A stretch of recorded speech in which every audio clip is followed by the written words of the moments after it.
Hello, everybody. Good evening. Good evening. I got all the night owls. I got all the night owls in here tonight. Right? The ones who can't sleep. PG can't sleep either. So I come in and keep you guys company. And you keep me company. We're just one big family keeping each other company tonight. Anyway, I'm gonna get straight started tonight on everything. Hey, Kaylee, you number one girl, number one. Good evening, Prayer Garden. Much love and prayers for all the missing children. Purple hearts for summer. Amen. Absolutely. And Minnie Pearl, number two. Hello out there in the YouTube land. Hello, hello to you, girl. I love your name. I love that name. And see, you are number three. Number three, girl. Good evening, guys. Hope you're all doing well. PG, hope it's been a good weekend for you and the family. Yeah. I hope you had a good weekend too, sweetie. God bless. And number four is all right, Miss Justice. Much love, PG. Prayers, love, and justice for summer. Amen. Hey, Robin. I see you, girlfriend. You came in number five. Hey, Hallelujah. My fragile little mind. I love that. And let's see. Aw, hey, Lisa. Hey, PG. Love, beautiful lady. Much love to you. You know it. There's C. Saying, hey, Miss Justice. You guys are so kind to one another. Chris, how you doing? Let's get this ball. let's get this ball rolling, right? Yes. Hey, Pamela, how you doing? Uh,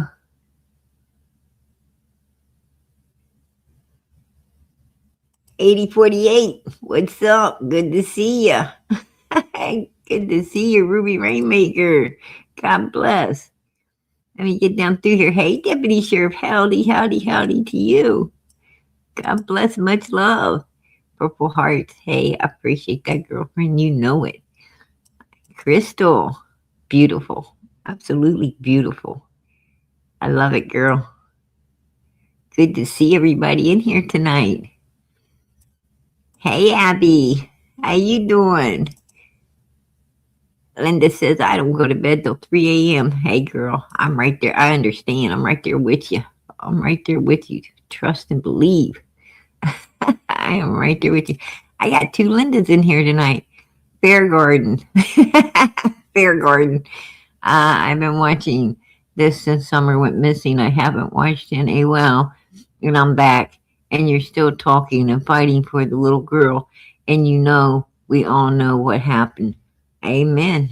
Amen.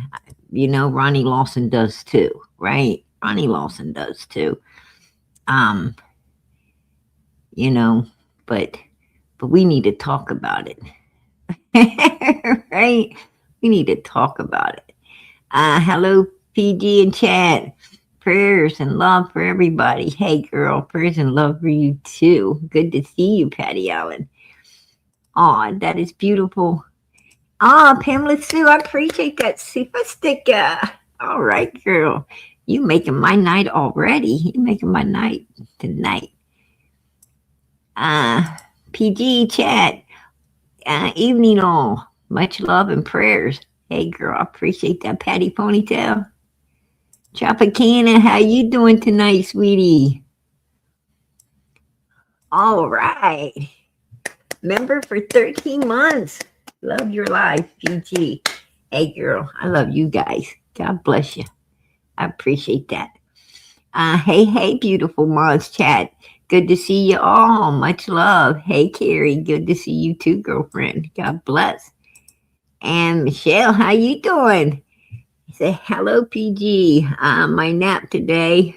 We're good to go tonight. Summer Moon, Utah Wells. Much love for her. Amen. Hey, girl. God bless. Good to see you in here. You had her nap.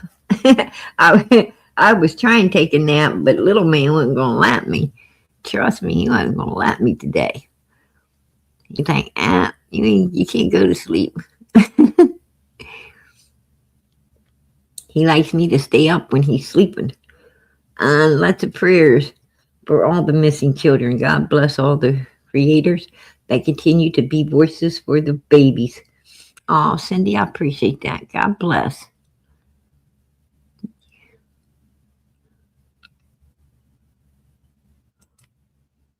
Hey, PG Mods and everyone. Hey to you, girl.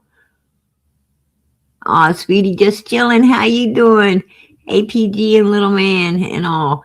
We want justice for Summer. Absolutely. We sure do. We sure do. That's exactly what we want. But anyway, I'm going to get started. I'm going to play out some videos tonight and so forth and so on.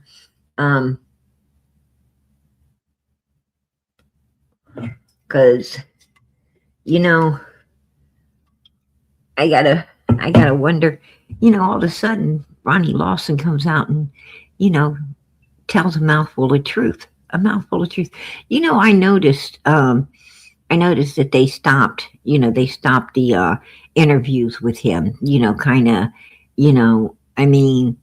he came out talking a few times and we got more from Ronnie than actually we got from anybody. And then I noticed they try to keep that woman, in the spotlight for a minute, and then Leslie, and then they turned and brought out that one, well-speaking speaker that, gave us fucking nothing, right? A chase around the bush. And, the dude had a buttered up tongue, right? Talking a bunch of crap and then went away. And we all knew right then and there that nothing's moving other than his mouth. And then I think they let Ronnie loose like a couple of times. And he was like, he's blunt as hell. He is so blunt. And told it just like it was.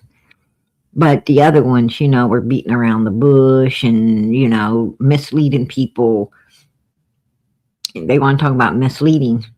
They should have to follow actually have to follow every freaking tip, no matter where it leads, right?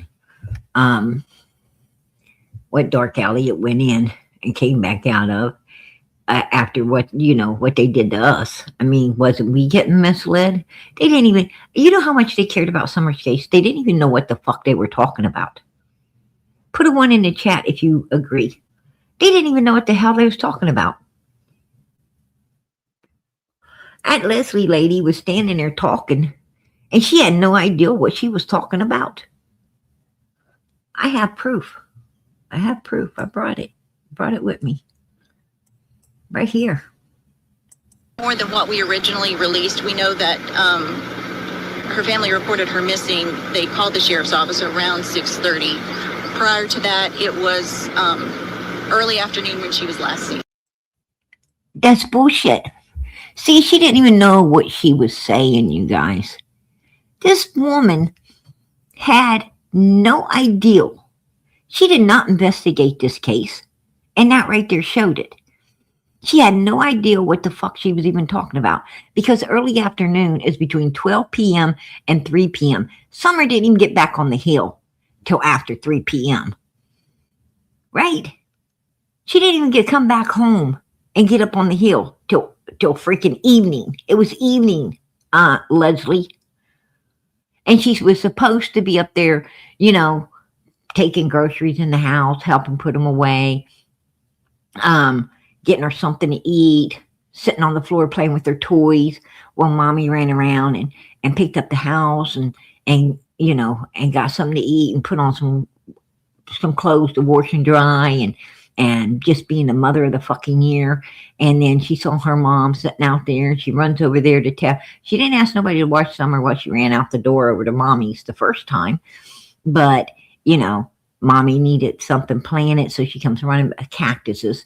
She comes running back. She says, hey, I got a job for a 5-year-old to come out here and plant some cactuses, a plant that is full of thorns.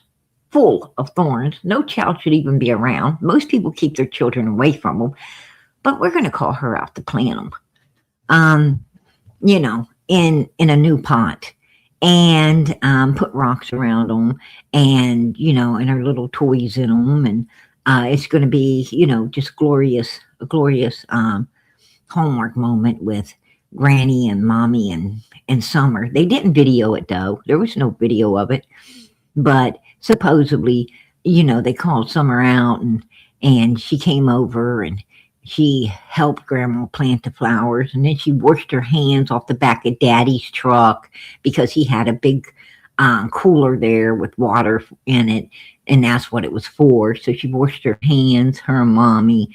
I don't think Candace ever washed her hands, in her fucking life, to be honest with you.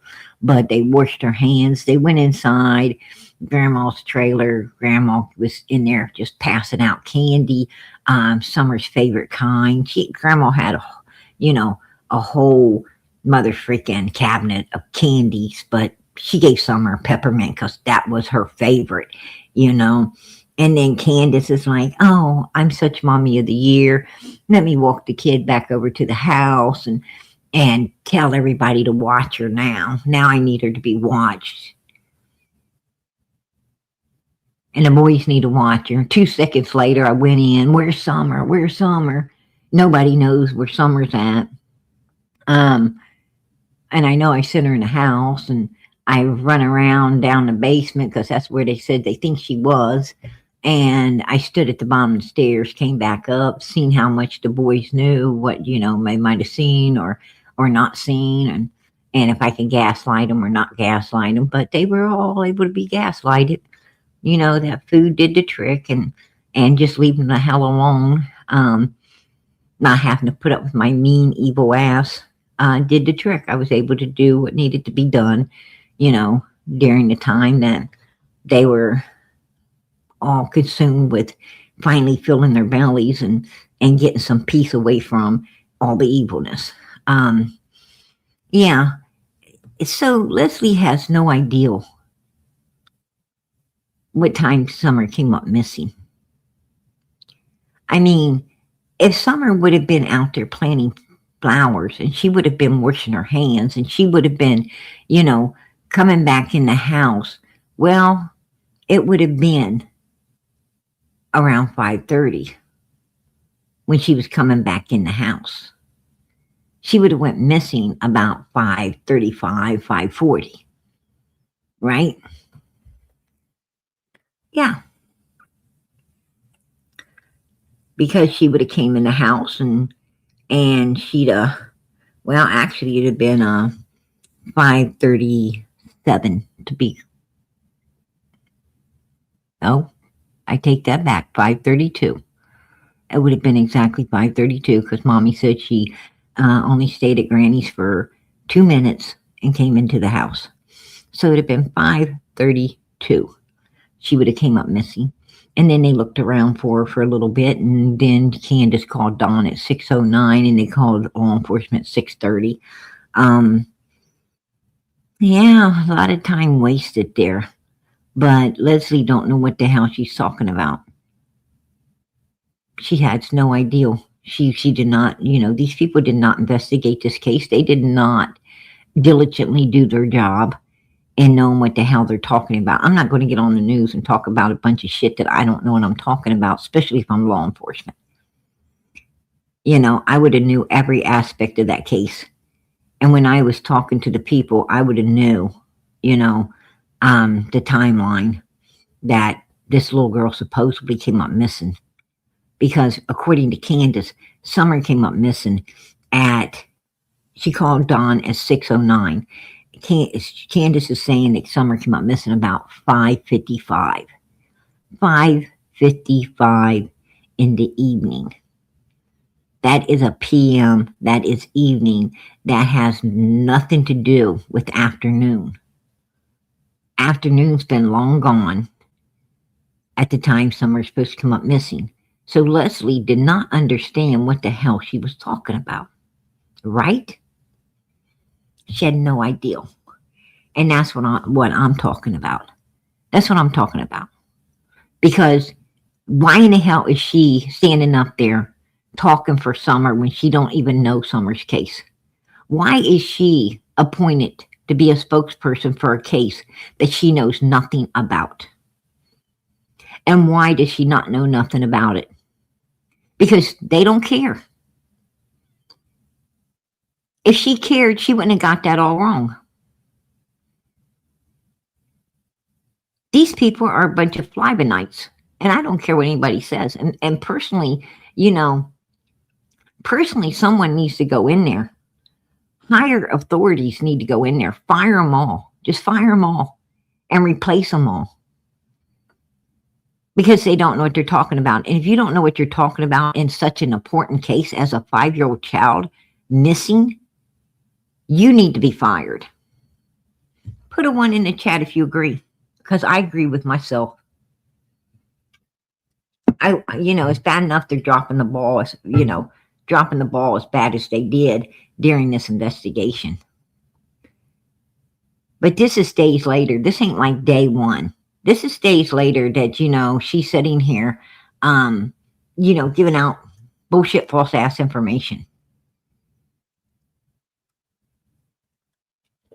And I don't care if it was day one.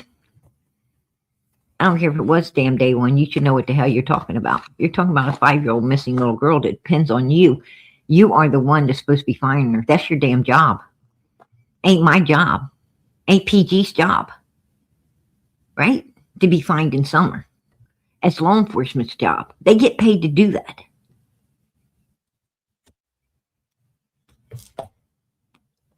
But they're not doing it. They are not doing their job. It's her job. She gets paid to know every aspect of this child's case. How come we know every aspect of it and she don't? Because we care. She doesn't.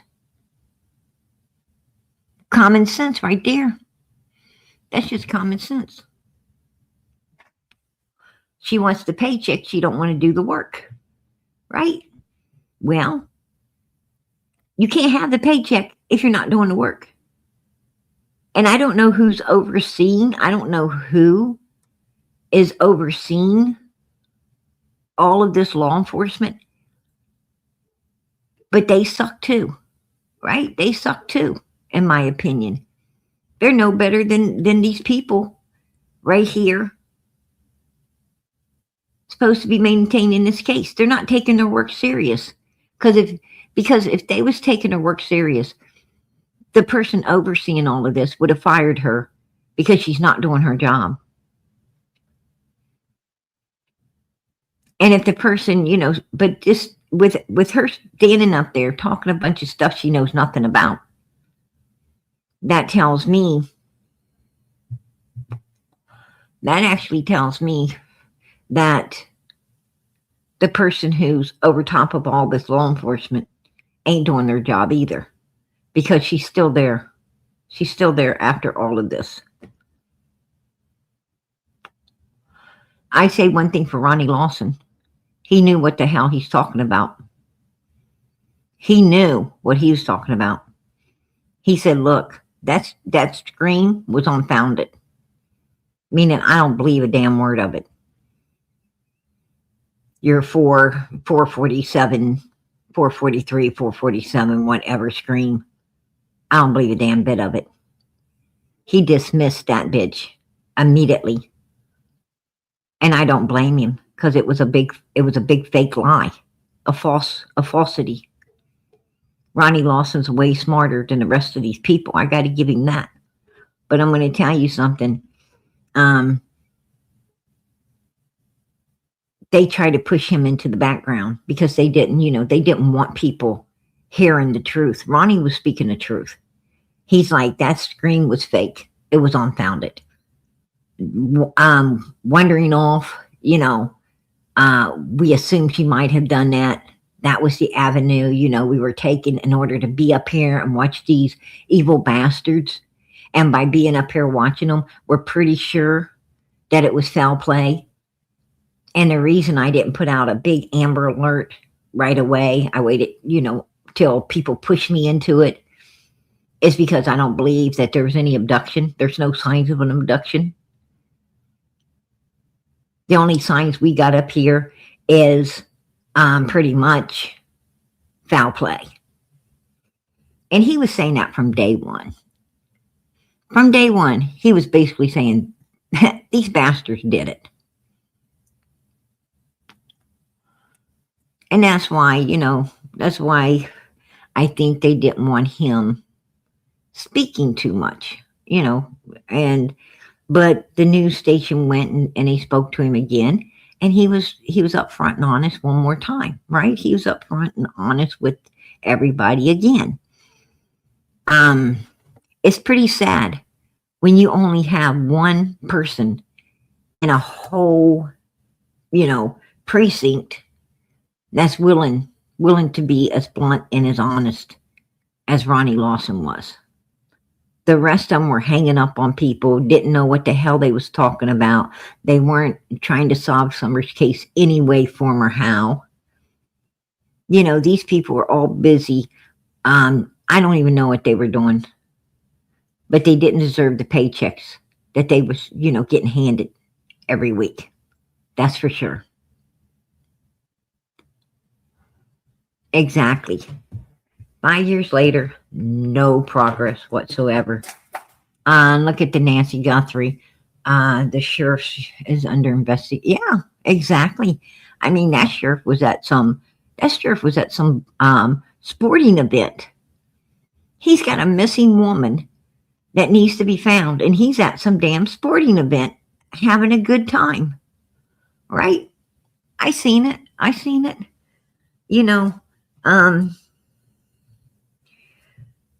That's the one thing we do, right? And we do a hell of a good job of it. We keep up with all the cases.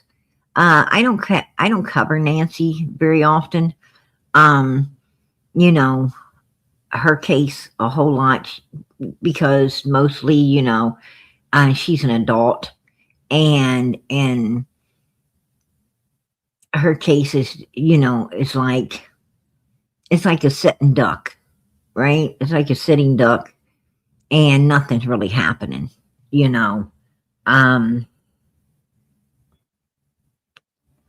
It's like, everybody, let's run down the road. They found some gloves. All those gloves fell out of, some restaurant worker's pocket. Okay, everybody, let's run over here. Oh, that wasn't nothing. We thought it was something, but it was nothing. I don't like cases like that. I mean, they really have nothing other than what we covered. And that was, the guy coming up on the porch, then going back out, picking up some weeds, covering the camera up. And that's it. That was the extent of it. And he was so he was so masked up that no one would be able to tell who he was or identify him. There was no way to do it. And, I mean, it's too bad that, this world don't have a way. They say the eyes are the window to your soul. It's too bad that, they can't, do the same thing with eyes as they do with fingerprints, right? It's too bad that, they ain't got a way to capture each human soul through their eyes to know who they are if they commit some type of crime. And that way, that way we would have known who it was. But we ain't going to ever know who it was now. Due to the fact, there's no way to censor someone's eyes and know who they are through a Ring camera. maybe one day in the future, they'll have cameras that you can, that are just naturally, built into the homes. Every home will be built-in cameras and or surveillance systems, and whoever comes to your home, you know, it'll read, you'll get a printout of who it is, their age, all their information, who's at your door. Exactly, what their name is and what they do for a living, and the whole, background report, if they're dangerous or not dangerous, and it'll just, the computer for the surveillance system would just, give you a full readout on who's at your house. Wouldn't that be beautiful? That would be absolutely beautiful. But, right now, that's something that's still in the twilight zone. Nobody's been able to develop it yet, but who knows? Who knows what the future holds? I mean, we don't, I do know this. I do know the Bible says, what was, is, and what is will be. I don't know how far technology got before the Lord destroyed the earth, and and only let Noah and his family live. It's hard telling. We don't know. We weren't back there. We know that that they have, that these people were able to design pyramids and design a lot of things that none of us are able to understand or figure out how they did it.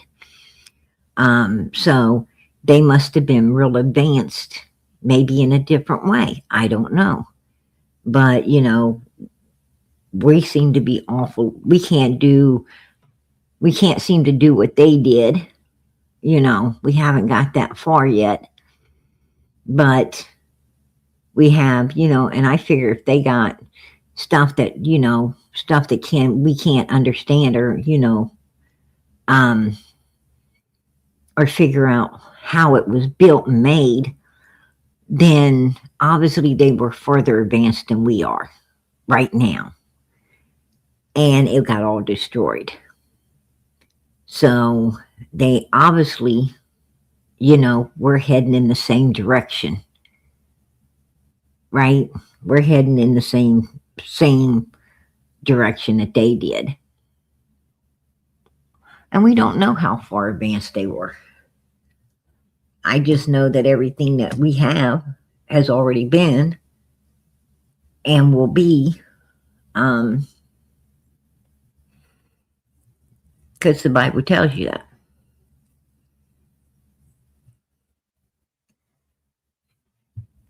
But in the Nancy Guthrie case, they have nothing.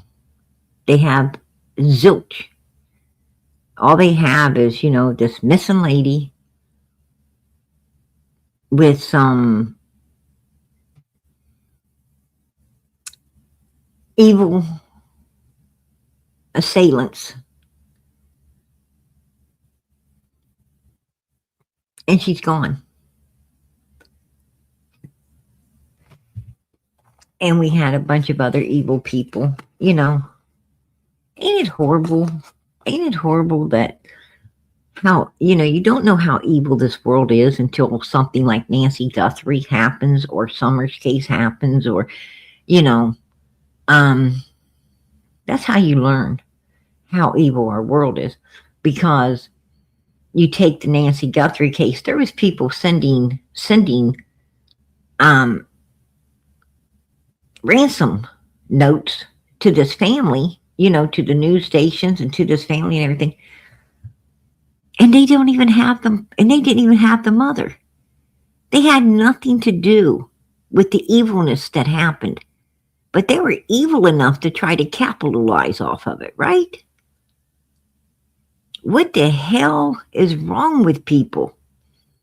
And it's stuff like that that messes up a person's investigation, and it slows law enforcement down from finding the truth that needs to be found so diligently at the beginning.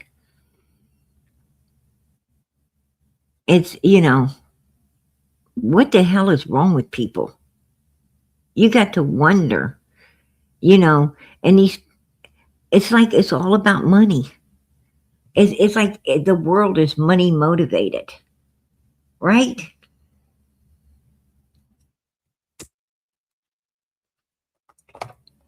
It makes me understand why God said, why God loves the poor. God loves the poor. It's a good thing to be poor because those are the people he loves. Because poor people ain't money motivated. They just want enough to make it every day. And they're happy.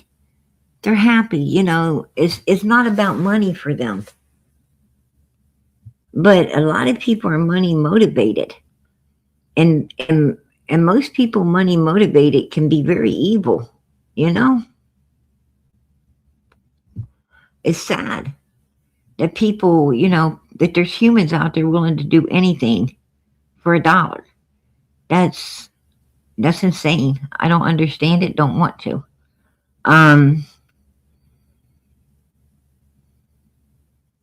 And you take, the cases like Summers, where you got these weirdos coming out of the bushes saying awful things, just sick, just really sick people in this world. And it's super sad that, this world has become what it is. And they searched for a little bit and then reported her missing. How many hours would you say? I don't have that information. They searched for a little bit and they reported her missing. No, make that make sense. She said that she disappeared in the afternoon, but they didn't call till 6:30, and they searched for just a little bit, and then they called. But then they called. Honey, you didn't make no sense there, because if she'd have came up missing in the afternoon, that would have gave you up to 3 p.m.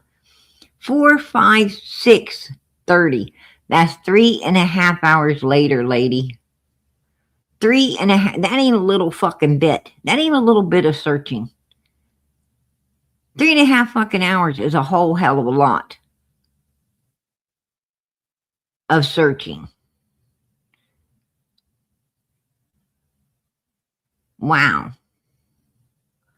I'm telling you, she didn't know, she had no idea what she was even speaking about. What she should have got up there and said, what she should have gotten up there and said was, Summer came up missing somewhere around 5:55, because the mother stated that she searched for a little while before calling the dad at 6:09. And then called law enforcement at 6:30. She also stated that the little girl was planting flowers, washing her hands, getting candy, and was escorted back to the house right before, about 2 minutes before she came up missing.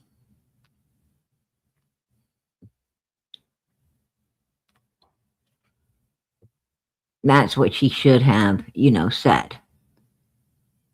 That the parents had, been out all day along with the grandmother. The dad was at work. The mom and grandmother had been in Kingsport the whole day at an emergency room, getting prescriptions, going to the store. They didn't arrive back home until, after 3 o'clock.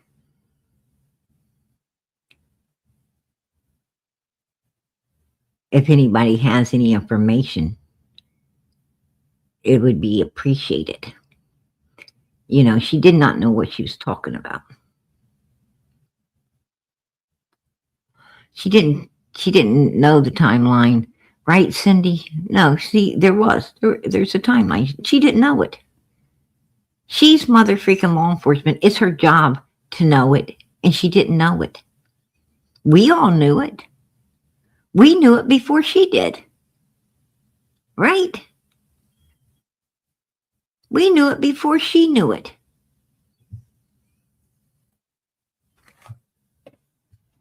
My God. YouTubers had already gone in there, infiltrated. YouTubers already infiltrated this case and got more information than damn law enforcement. Wow. Make that make sense.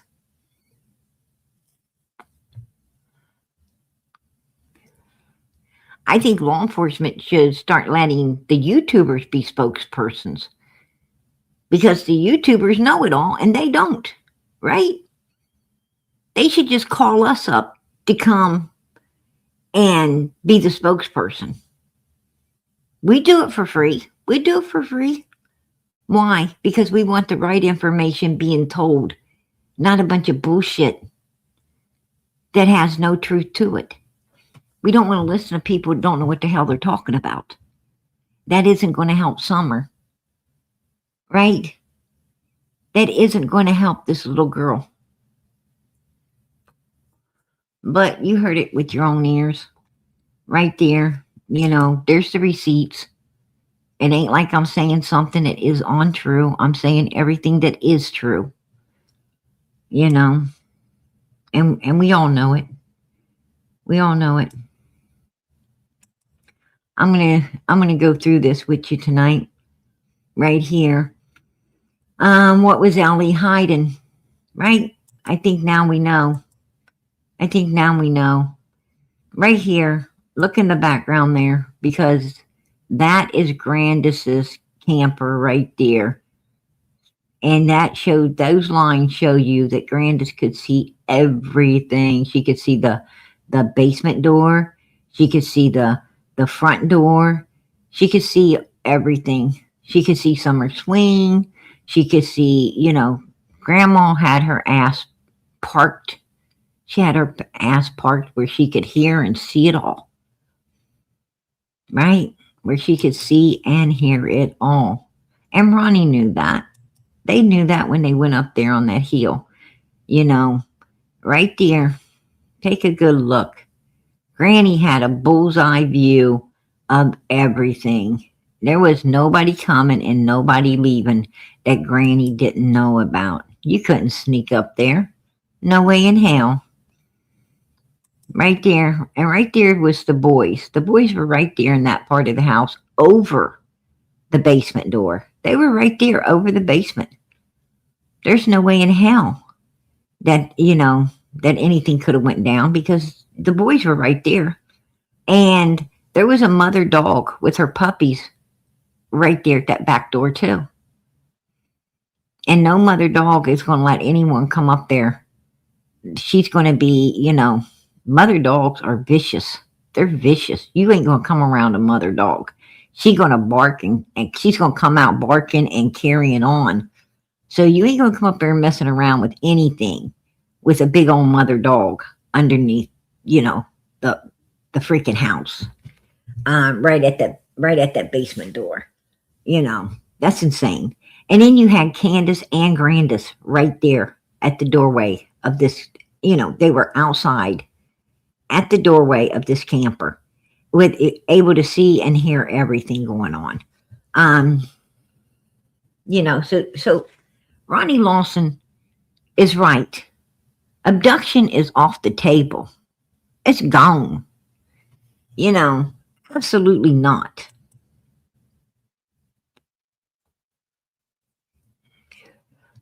And did you guys notice the low profile that Don and Candace kept the first couple of years, the first 3 years of Summer going missing?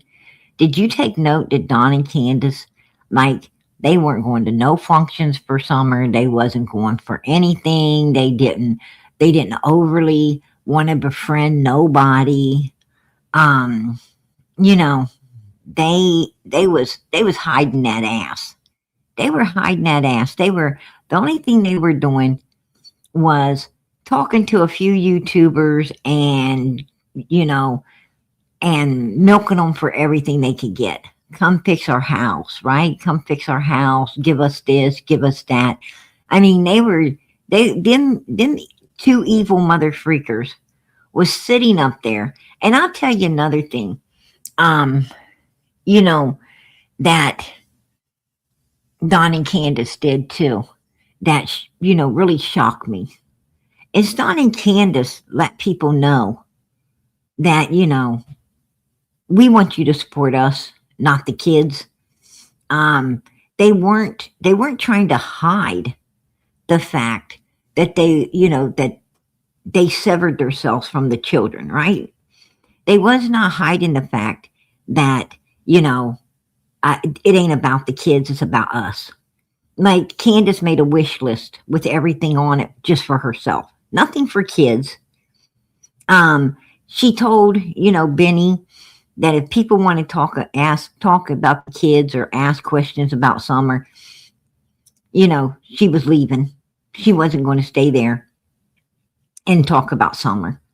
She'll come up and hang out with people and talk about BS and just party up and act stupid and have a good time on these, people's panels. But she wasn't, she made stipulations that if you start to talk about, Summer, you start to talk about what I don't want to talk about, which is my missing daughter, because I ain't going to slip up and end up in prison.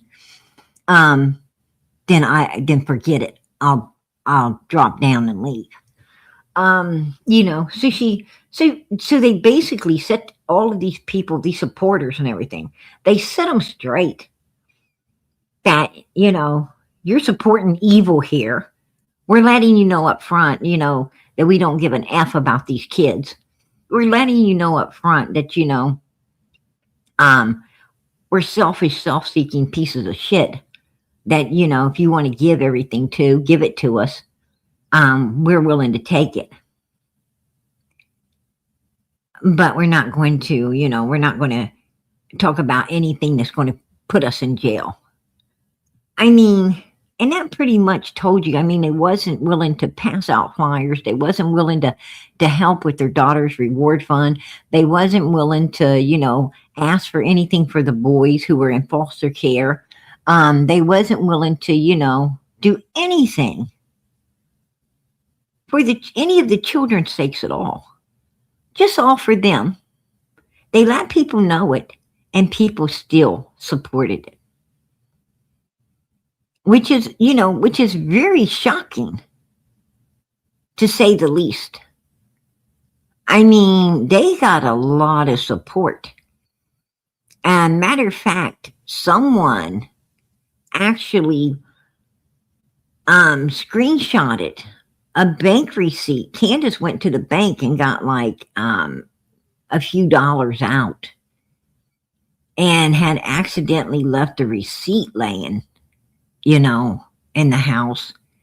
And that receipt said $93,000 in the bank. Right? $93,000, almost $100,000 the Wells had in a bank that they had taken in through gift cards, and they had taken in through Cash Apps, Venmos, PayPals, that they had taken in through, donations and wish lists and all kinds of things.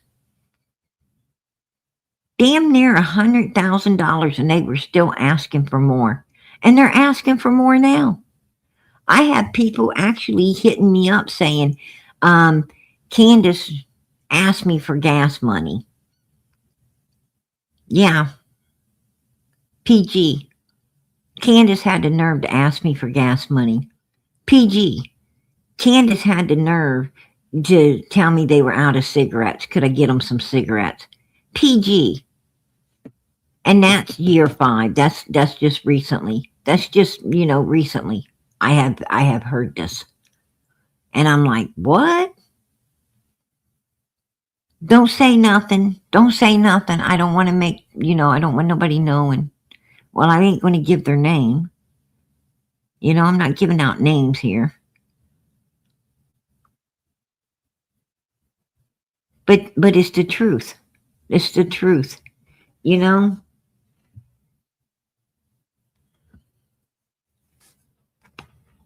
they're asking more people than one. Like, this ain't one person. These are multiple people. Like Ziggy, for instance. I had people hit me up saying, hey, Ziggy got a hold of me, wanting me to pay her rent. Ziggy's got a hold of me, wanting me to pay her rent, wanting me to buy food, send DoorDash to her doors. She want me to pay electric bill. She want me to pay this. She's wanting me to pay that. It's not one person. You can't put one name to it. It's different people. Multiple people are being asked by these people for, pretty good sums of money. I mean, rent ain't cheap. Rent's like, most rent is anywhere from $800 to $3,000 a month, right? Depends on where you live. But, even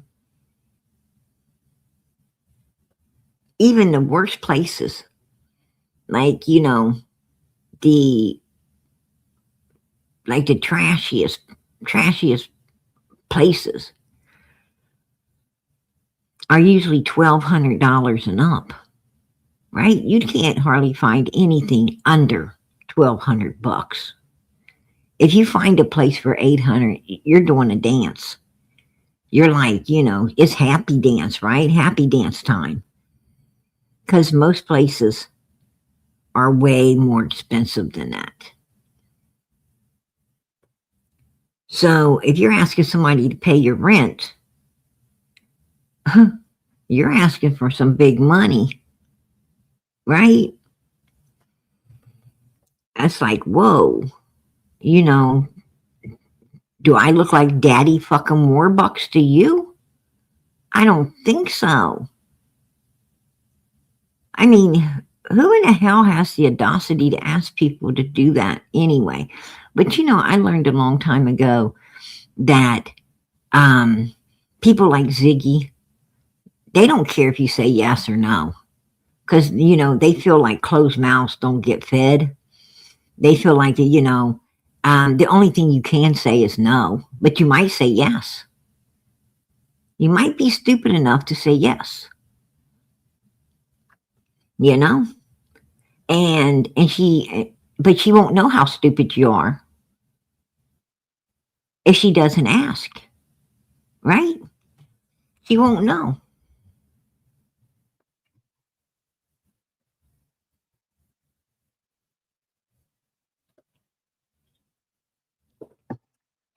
And that's the Wells. The Wells, they're the same way. They figure if they don't ask, well, they won't know if you will or not. And you'd be surprised at how many people that will send you money. There's a lot of people out there that obviously have more money than they got brains.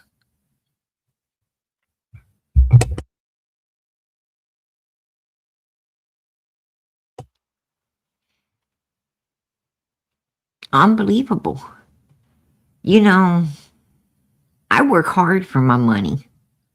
I work real hard for my money. And I got people counting on my money, like me, right? Like myself. Ain't no way in hell I'm going to be sending my money to somebody like Ziggy or Don and Candace. I'm not going to let them son of a bitches spend my money and do whatever, pay their bills with my money and then do whatever they want with theirs. I mean, make that make sense. Wouldn't you love for somebody to send you money to pay your bills so you could take your bill money and just do whatever you want with it? You can go waste it on however you want to. Wouldn't that be beautiful? I'm going to tell you something. I ain't had nobody. I haven't had nobody. Mother freaking paid my bills since I was like, I've been taking care of myself since I was like 14, 15 years old. I've been buying my own clothes, buying my own food, bought my own car, bought my own gas, bought my own home, paid my own bills. I ain't never had nobody paying shit for me. Not even my husband. Right? Not even my husband. He helped. It was 50-50. He helped pay. Right? Till he took the easy way out, you know.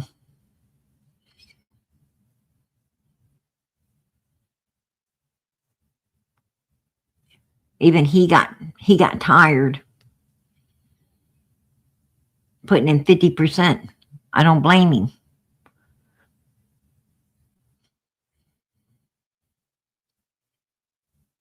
And he's like, hell, it's cheaper to die. He did.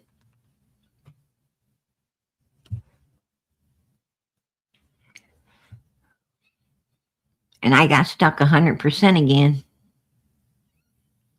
There wasn't nobody said, oh, your husband passed away. Let us pay your bills. Let us help you. Hell no.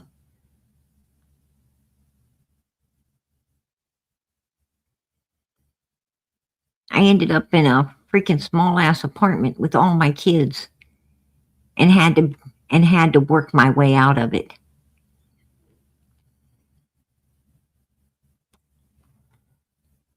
Because that's what cancer does. Right? That's what cancer does.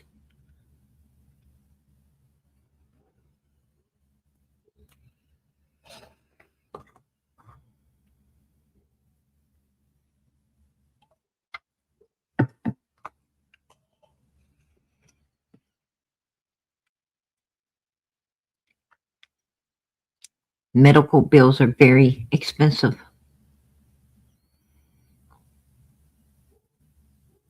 People think, insurance pays for everything. No, it don't. There's a whole lot it doesn't. And when people need certain things, you got to get it. And it can end up setting you out on the street.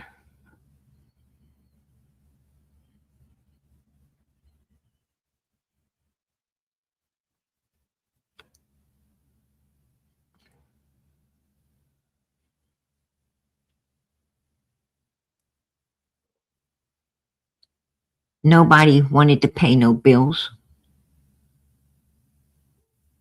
And I think, it's insane that Ziggy thinks people should pay her bills.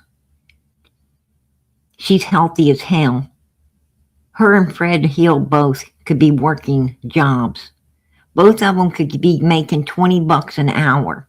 That's $40 an hour coming into their house. Ziggy's got a teenage daughter old enough to work. That's another $20 an hour. That's $60 an hour coming into that house.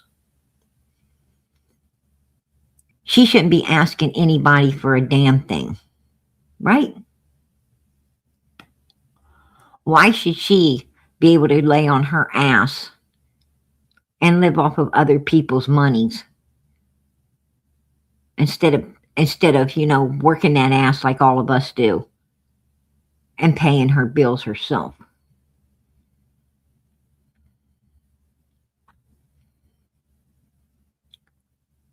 Why is Don and Candace? Don Wells makes big money, and if Candace worked with him, they'd make double that money. Don Wells makes $40 an hour on his own.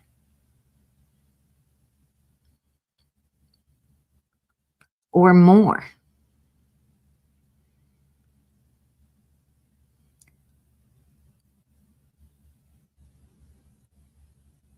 Don Wells gets jobs where he makes $1,000 in 2 days work. 2 days. He just goes in, finishes up, the drywall, and gets paid big money for 2 days.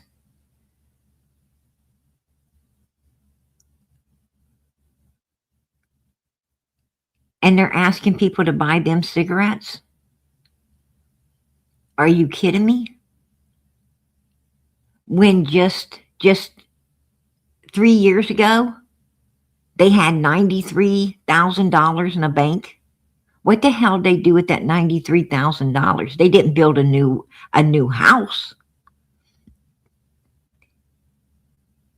They didn't even put siding on the house they got. They didn't even make the one they had look better. They didn't put even $10,000 of that towards their daughter's reward fund.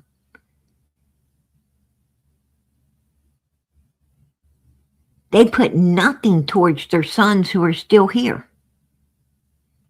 So what the hell are they doing? Somebody got $93,000 in the last 3 years. And I bet you 10 to 1, most of it went to illegal substances. Put a 1 in the chat if you agree with me. Because when you have a substance abuse problem, it takes up all your money. I don't care how much money you got. It's gone. It's gone. $1,000 gone. I mean, that shit's gone overnight.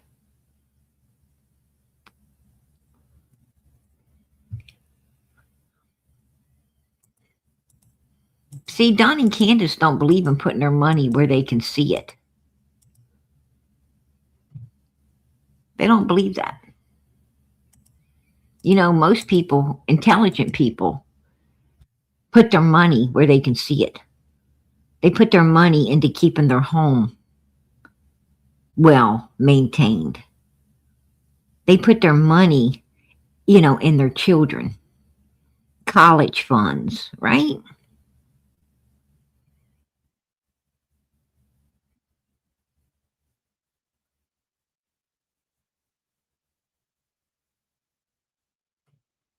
They put their money with a roof over their head, clothes on their back, food in their mouths.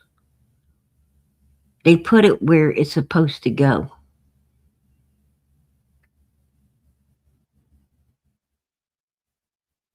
And if they have extra money, then they go and they help people who need help. They help people that they know needs to help. Most people have family that they know is struggling. A lot of people have family that they know is working and doing all they can, but they're still struggling. And they'll help a stranger before they'll help that family.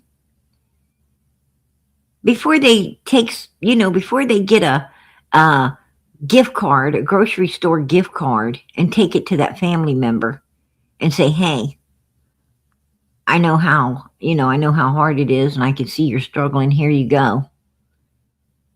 I want to help you out. They'll go give it to a stranger. When somebody right there under their own nose needed that help, and they knew they needed it. But they thought they was going to get bigger brownie points and more praise by giving it to some stranger. It made them feel happier inside to hand it to a stranger than a family member. Do you think your family really don't care? Because I'm going to tell you what. They do.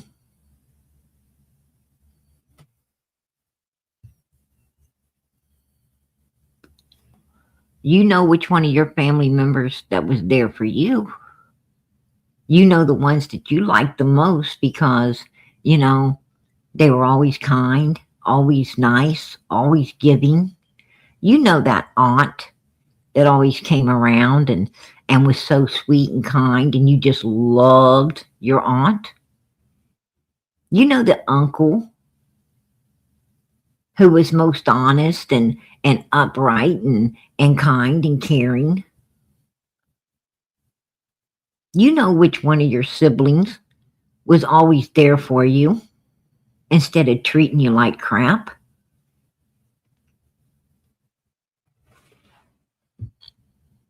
You may not have told them how much you appreciated it, but you did. You know, that's the real gifts getting laid up in heaven. Is for the ones that had your back and didn't need or get all the praise. God knew what they did. You knew what they did. You were grateful for what they did.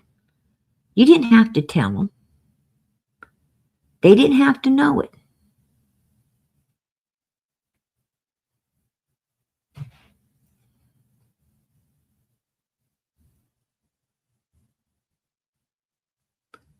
It's those unspoken gifts. When you go out there and you give it to a stranger, and it makes you feel so great because you got so much praise. Well, you got your praise here, and you lost that gift in heaven. Should have gave it to your family where you got no praise.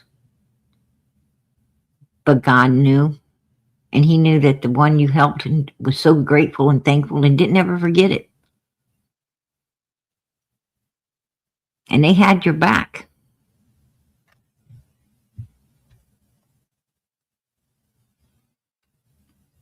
And the great thing is you didn't need that praise.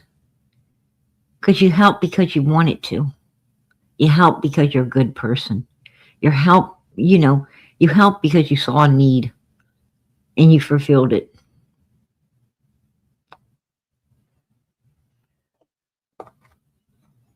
Just saying.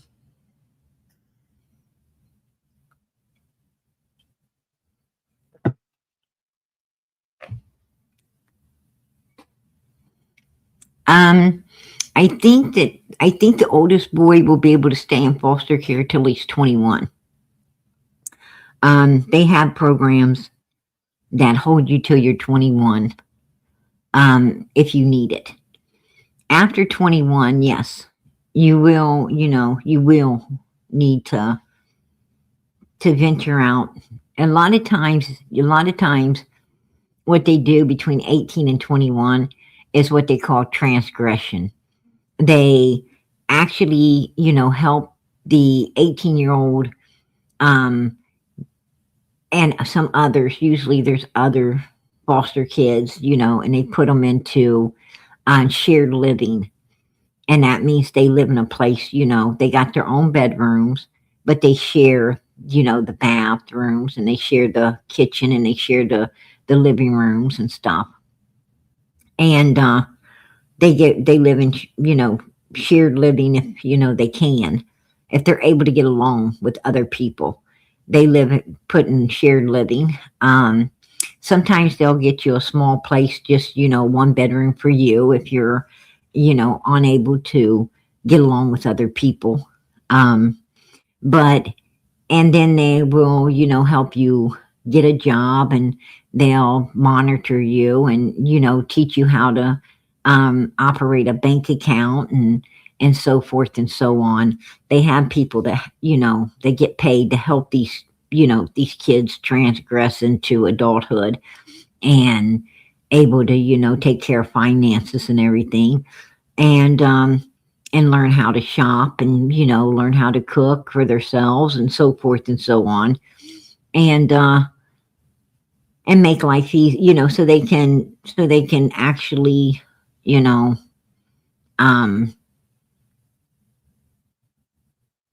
at some point take care of themselves. They even help them at 16, like Donald's son at 16 would have been able to get a job, through summer, through the summer and after school. He would have been able, if he wanted to, to get a job, and he could have been saving in a bank account for when he gets out of foster care, to buy a vehicle and to actually pay, to get himself into an apartment. And I don't know, if he chose to do that or not. A lot of kids do, especially kids, that have siblings that they might want to, take custody of, will, start working at 16 and saving money so that, once they become 18 years old, or more, once they become of age and get, an apartment, they usually get like, a 2 or 3 bedroom apartment, because they plan on taking in their siblings. And they work.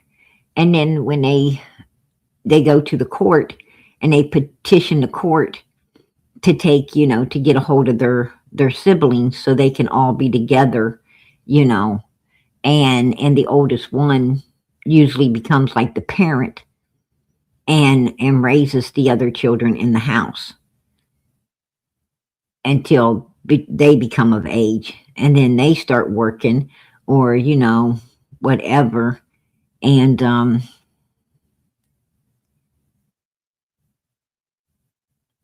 it usually works out. I don't think that Don's son is going to get a 2 or 3 bedroom apartment and petition for his younger brothers. I don't know. He might. I doubt it, but he might. He can do that.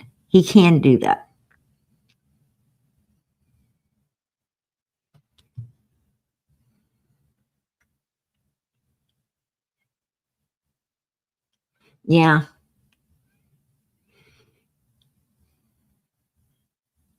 I just know that I just heard that the oldest boy now, I heard that Don Wells has already met up with the oldest boy. Supposedly, Don Wells met the oldest boy, somehow got a hold of him through other people, and met up with him, and had talked with him. Now, I don't know how the conversation went or anything like that, but I did hear that Don Wells, saw the oldest boy, met up with the oldest boy, talked to the oldest boy already. And if Don went through all that trouble to get someone to get a meeting, a secret meeting between him and the oldest boy, out in a public area, a park is what I heard. It was at a park. Then that tells me that, there's something that Don Wells is scared of as this boy ventures into adulthood of the age of 18. There's something Don Wells wants to, nip before the boy becomes of age. That's just my thinking. What do you guys think?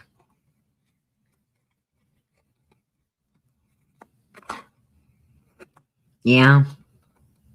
Oh, yeah, he wasn't allowed near him, but he did. He did, Stephanie. True story.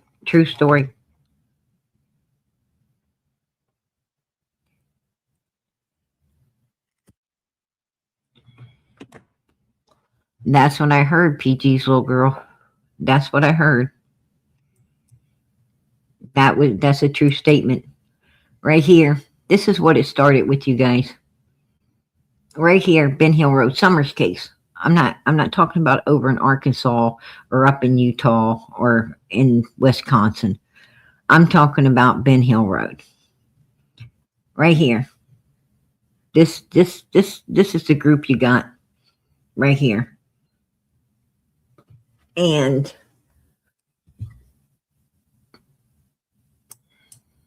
all but one. All but one is still with us. Right?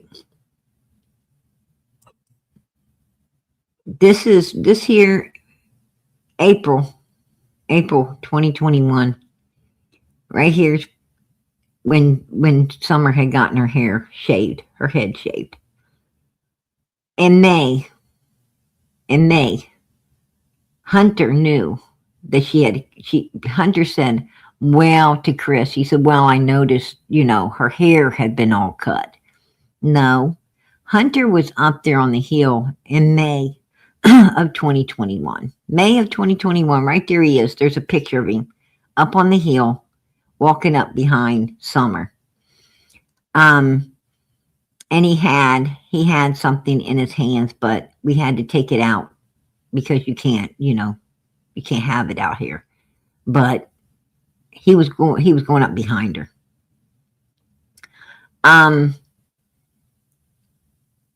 In June,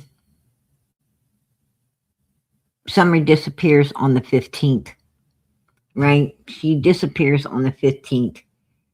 On the 11th and 12th is when Marlena Crawford's daughter was up there on the hill hanging out, right before Summer went missing.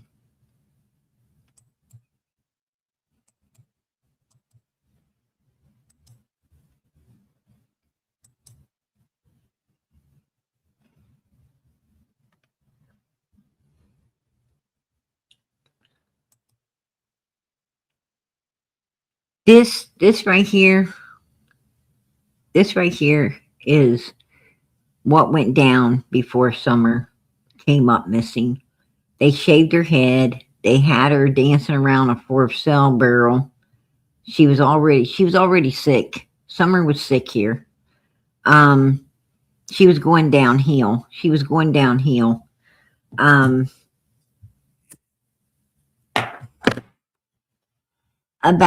About 18 days before Summer went missing, Don and Candace Wells had absolutely come to the conclusion that they had to do something very soon.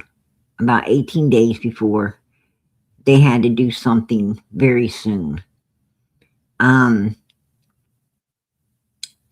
And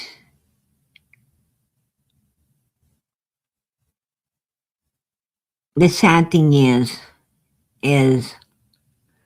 right there in May before school let out, Child Protective Services was contacted to come up there on the hill. Candace had went to the school for some type of function and she attacked Summer. There was different witnesses to the attack and they contacted Child Protective Services. They came up on the hill and they were pretty on it at the beginning of June. And they had not closed the case. They were contacted the end of May, when Candace had went to the school, at the end of the year stuff that they do. School was going to be out in a few days. And once Child Protective Services got a hold of everything, they came out within a week or so. And that would have put it into June, the first part of June. And they were, had a open case and they were diligently, looking into things. And the case was not closed on the 15th. It was still open and ongoing when Summer had disappeared. I think that, that's another reason that they speeded up. They speeded up what, the plans they were making. They speeded it up.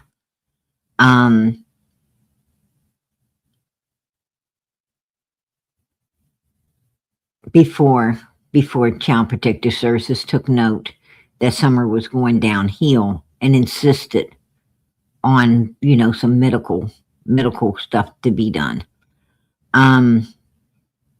So I think that was another, motive, another motive for, doing what was done so quickly. Um, that's just my opinion.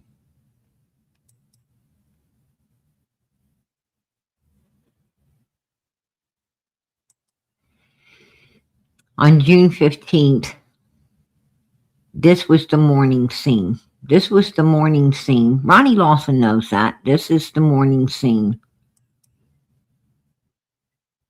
But Ronnie did not question Hunter. Ronnie Lawson did not question Grandis or Candace. They did not take none of these people into custody for questioning. None of them. They took none of them down to the station and had detectives question them and get all the information they could get on June 15th, 2021. It was very important. It's not, it's very important not to wait because everything's fresh in their heads. You can't let them go to bed. You cannot let them go to bed and sleep because sleep causes people to lose information.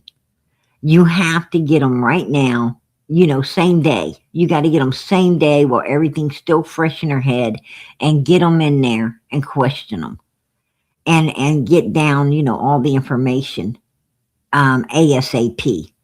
They should not have been lenient. They should not have said, you can come in tomorrow or next week. No, you're going to take your asses down right now because we need to get all of this information while it is still fresh in your head. If you don't want to come down with us, then we're going to have to arrest you under suspicion that you've done something to your child. Because if you are innocent, you ain't going to have no problem cooperating. The only way you're going to have a problem with coming down and giving all the statements and everything of the day is if you're guilty of something. And therefore, I'm able to say, hey, you're under arrest for suspicion of whatever happened to this 5-year-old child. This is now considered an open investigation.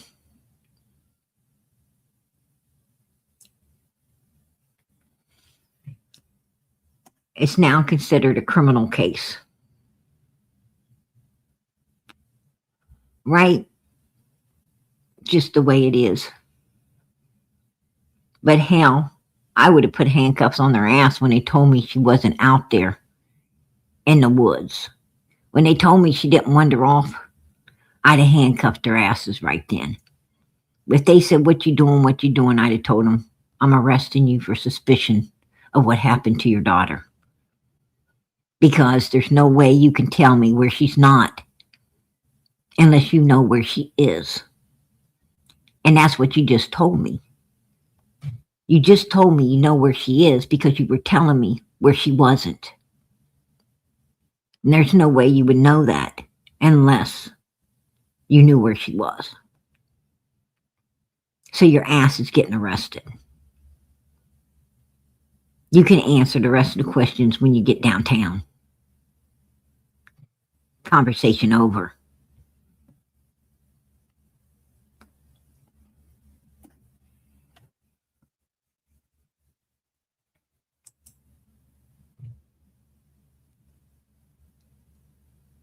But he didn't do that.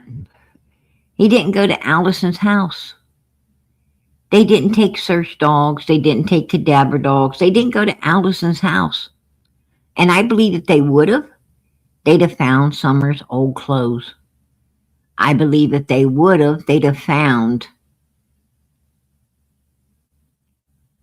evidence that Summer was unalive. They would have found evidence that she was cleaned up and changed at Allison's house. They'd have found evidence that she was no longer with us in the back of that vehicle.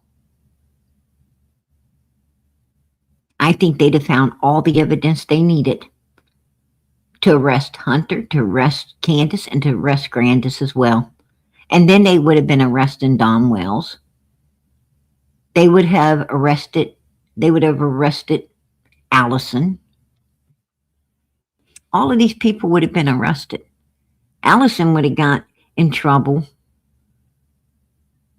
for aiding and abetting. She'd have got in trouble for that.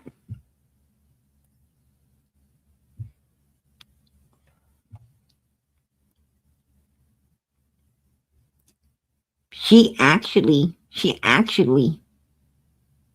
helped in a crime scene. She actually, which covered up. She covered up for her son. That is illegal. That's my opinion. I'll keep it.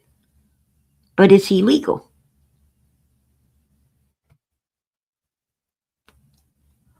She probably wouldn't have got, they probably would have let her off. They probably would have gave her immunity for her testimony. Hunter wouldn't have got immunity. He would not have gotten immunity. He would have had, he would have actually got prosecuted. He would have actually got put in prison. That's true. They can't give him immunity when, when, in my opinion, he was the one that went out into the water and done the dirty deed for Candace, who has some type of water phobia. She's scared of water. She don't want it to touch her.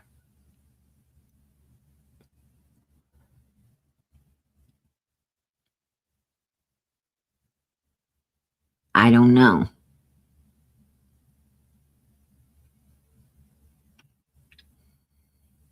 But he would have definitely, they might have gave it for his testimony. They may have given him, a lighter sentence, but he still would have been sentenced. Candace would have definitely been sentenced. She'd have got as much time as Hunter, because she planned it and she carried it out. Even though she used him to do it, it was her plan. She was right there, pushing the ticket for it to be done. It wouldn't have ever been done if it wasn't for Candace wanting it done.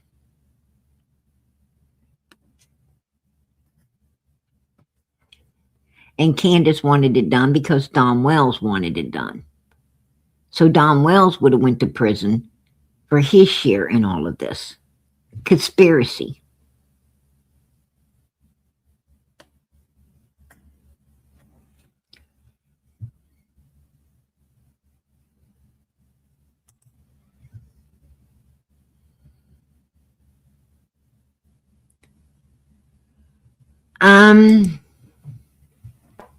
No, I don't think it was Allison in the vehicle with Candace. I think it was Grandis. I think Grandis was in the vehicle because Grandis got back on the heel. Grandis was in the grocery store. Candace made sure she videoed Grandis in the grocery store. I think Grandis just sounded different because she was scared. I think Grandis, was very nervous. And when people are nervous, their voice, it will change their voice. They will sound strange because of the nervousness and the fear and the shock, the shock. It's easy to plan things. I mean, you can sit down and you can plan to build a whole entire house, right? You can make out all the blueprints, put in the windows, put in the doors, spend weeks. You can spend weeks, making blueprints to, your beautiful, your beautiful dream home, right? What you've always wanted. But when it comes, and it all seems so great and so simple, and you're so excited. It's like planning a wedding. You sit there and you can plan everything right down to the T. But when the time comes, right, to start bringing in those caterers and the cake, you start getting real nervous, right? Because you feel things are going to go wrong. It starts to become a lot of stress. It starts to become a lot of worry. It becomes overwhelming, and and you can hear all of that, and usually the bride and sometimes even the groom's voices. Um, it's the same way with, like I said, building a home. You go to start building your dream home, and you find out that it's going to be extra money, it's going to be extra this, it's going to be extra that. They ain't able to get this material or that material, and you need to pick new materials, and and you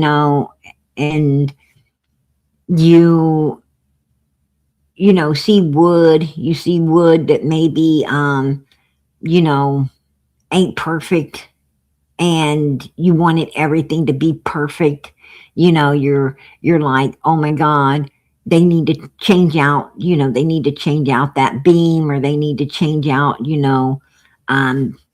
that certain structure, because even though there's walls and everything going to be over top of it, I'm going to always know that there's some weak looking wood that has um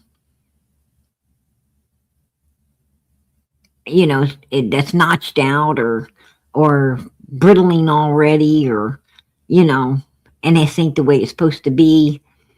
It can become very stressful, and that's the way it is when you're planning to unlive somebody, if you're crazy enough to do that. I'm sure that it's even going to be more stressful than a wedding or building a house, because you're not hurting nobody with a wedding or building a house. I mean, when it comes to doing something like that, is way, way, way worse. No matter how much you planned or how easy you thought it was going to be, the end result, you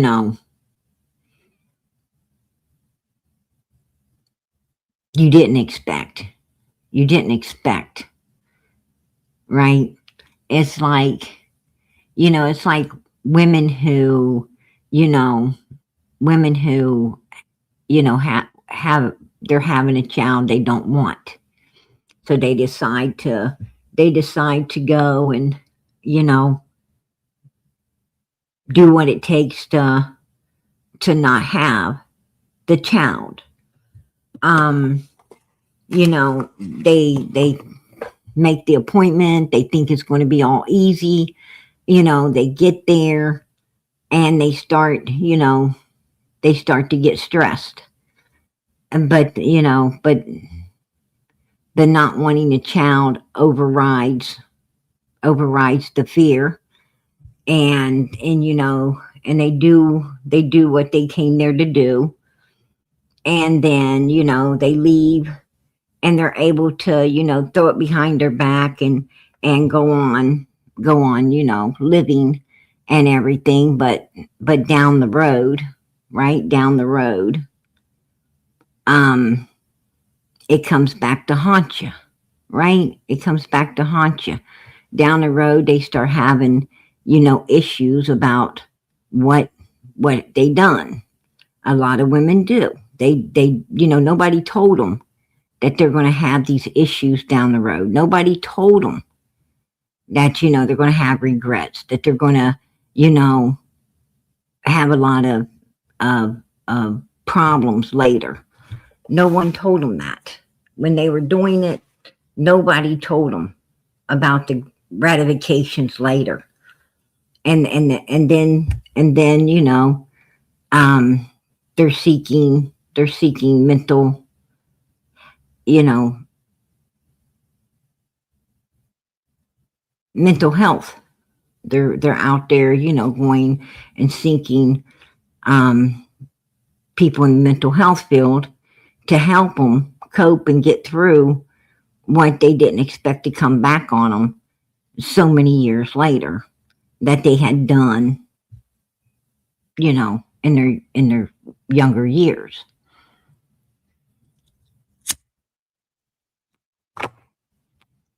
I don't know if that holds for all women, but I do know it holds for a lot of them. You know, I've talked to quite a few, and they said that they didn't expect they didn't ever expect that to happen, right? That they didn't know the ratifications at the time they were, that they was doing all of this. They were young. They wasn't ready, ready to become a parent. They wasn't ready for, all these things. And some people, were, did it out of fear. Some of them had fiancés or boyfriends that didn't want a child and was, pushing that direction as well. You hear a lot they were teenagers and the parents were pushing for it, telling them it was best for them and that they still had, that they didn't need something hindering them from doing what they wanted to do at such a young age. And, they didn't realize, what the future was going to hold for them. And that's hard. That's hard.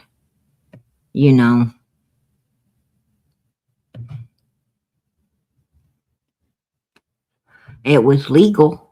It was legal. It's still legal. But,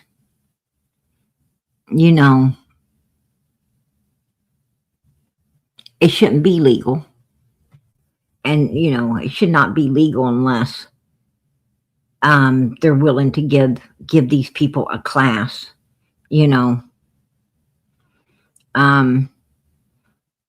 It shouldn't be legal unless they're willing to give people a class of, what all the ratifications of doing that is. And if they still feel that they don't care and they can do it, then, that would be on them. But don't, don't let these people do something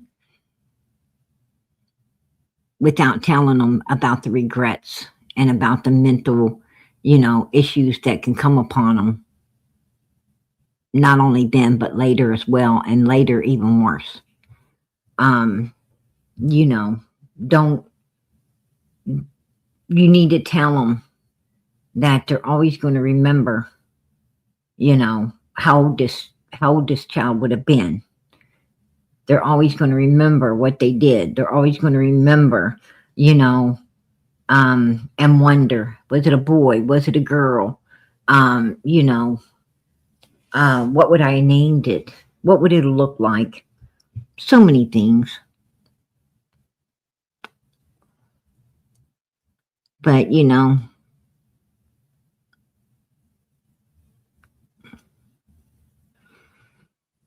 I don't think Hunter understands, I think that he was in shock that day. I think that, it really didn't sink into him until they went in the grocery store and he had to sit in the car with it. I think when he got home, he was totally freaked out.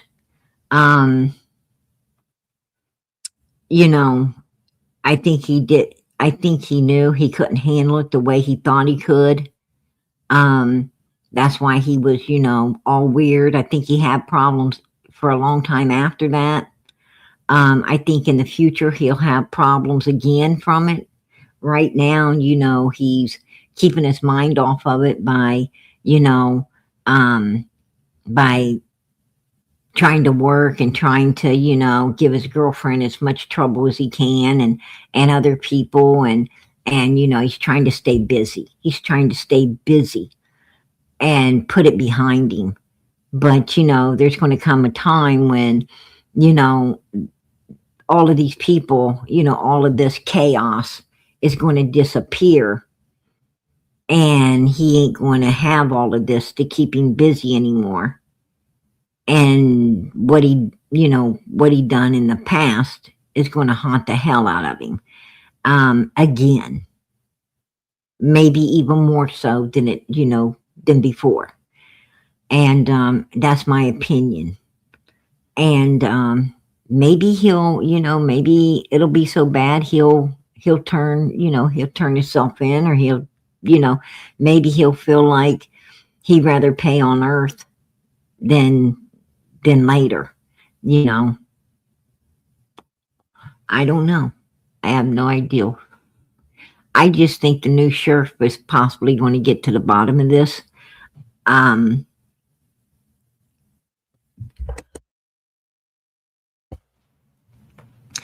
think the new sheriff is going to look into places that Ronnie didn't look into. I think he's going to listen to things that Ronnie, didn't want to listen to. And I think that he's going to diligently do what it takes to find Summer and prosecute the people responsible for all of this. I think he, has a different type of strategy than Ronnie Lawson did. And I think he feels that his strategy is going to work. And we got to pray that it does. We have to pray that whatever his strategy is, it does work, right? Because Summer definitely deserves to be found. She definitely deserves, the truth to be told about exactly what happened that day. That little girl deserves that. No doubt in my mind. She deserves that.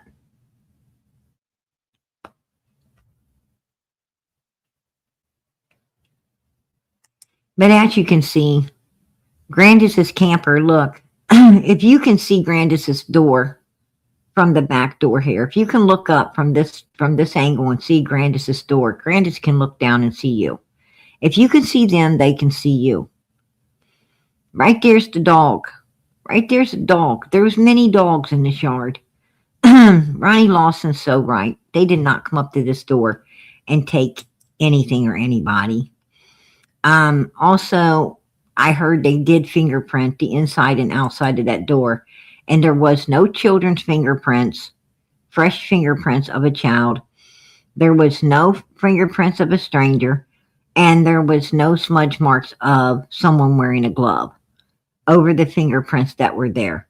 So with that being said, they pretty much know no one came in or out of that back, that basement door at all. Right here on June 15th, the day Summer came up missing, these two here, somehow appeared. These two right here have stayed in this case. They've had their ear to the ground from day one. Both of them right there. Now we know Judy Sue said she heard a big scream, which was a lie. And we know Fred Hill has, a dog in this race because he's trying to keep up with every detail from day one.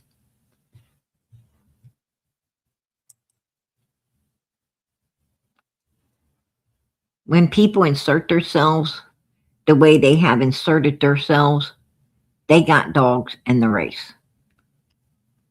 These two made up a scream, and the cameras they supposedly had disappeared. What a shock. What a shock. A whole hour missing. A whole hour missing between 4:30 and 5:30. A whole entire hour gone. Law enforcement knows that Candace came on the hill, and they know that she went back off the hill around 4:30. She came back off of that hill after arriving home. Now, we also know about 3 weeks before Summer come up missing, Fred Hill takes Summer's bike, which is at the end of the driveway, for some unknown reason. Summer's bike, which Summer don't get to go down there. She ain't allowed down there. She's up on the hill, all the time, unless she's with her parents.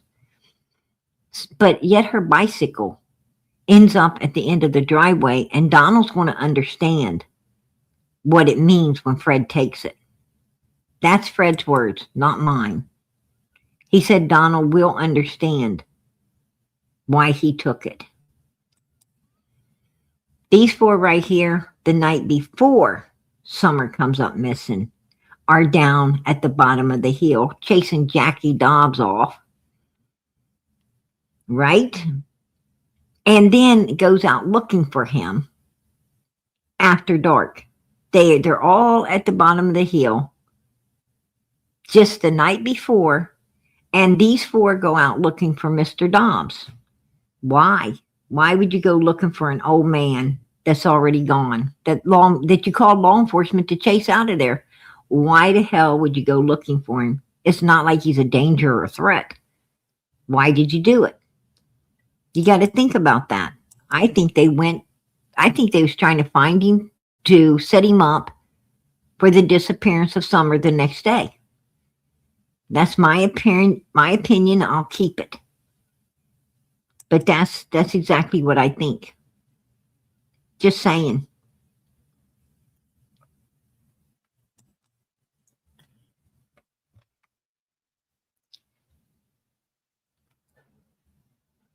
I mean, how could anybody be responsible for Summer's disappearance when she's right there, unalived, in my opinion, completely unalived, right there, propped up on some milk jugs in the back of Grandma's freaking car, right? Unalived, in the hands of her mother and grandmother. How could any damn body come up there and take something that's already deceased in the back of their vehicle? You tell me. And I think that's what Ronnie Lawson knows as well.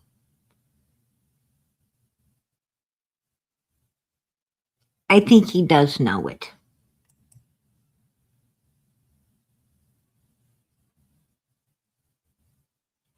And they memorialize her. They memorialize this child from day one. We'll see her in the resurrection. I got to put Summer aside and take care of my boys that are still here and still alive. Right? If there was some, and it's got to be a predator. Only a predator would come up here and take our daughter. You are a predator, dude. You are a predator. Did you not see what your three boys said about you and your wife, Candace? Did you not able to read the paperwork that Candace so let out for everyone out here to get a hold of and look at and acknowledge the truth from? Did you not see your three kids' names and what was next to each one? Come on. It wasn't no predator come up there. Predators were already there, living with these kids 24/7. The predators were their own parents. Shut the fuck up. This is not going to be somebody's like, oh, I love you, Summer, and I just want to Oh, you should know. You should know. save you from a bad situation. No, you wasn't trying to save her from the bad situation because you were the bad fucking situation. 90% of the time when someone takes a little girl or whatever, or boy even, it's for 90% of the time it's because they're predators. Ain't you guys glad? Ain't you guys glad that PG was on the phone with him when he spotted that little girl in that dead-end street? And I made him take her up to the door. I made him go inside and wake the grandfather up. That I stood there and made sure that the people I heard, the people inside that house, talk and know that the little girl was there, and so was Don Wells. Ain't you glad that I did that?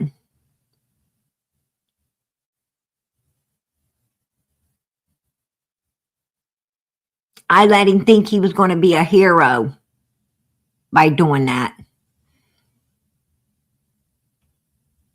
And that's how I got him to do it. I was so scared for that little girl. And when I heard that grandfather say, "What the hell you doing in here?" I said, "Oh, thank God."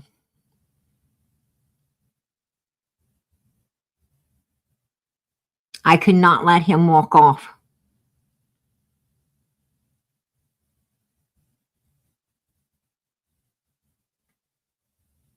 Not getting someone from inside that house to watch over that little girl before Don Wells left. I just couldn't do it. I sent him in that house.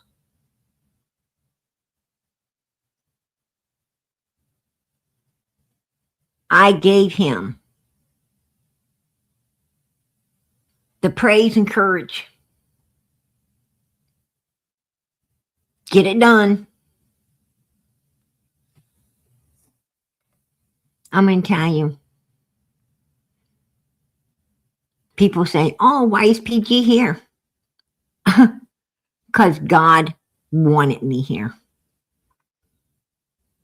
God wanted me to coach him to get that little girl's help. God knew before I ever did that I was going to coach that weirdo right there into playing a hero and walking in a house, waking up some old man to make sure this little girl's safe before this weirdo leaves and maybe took her with him.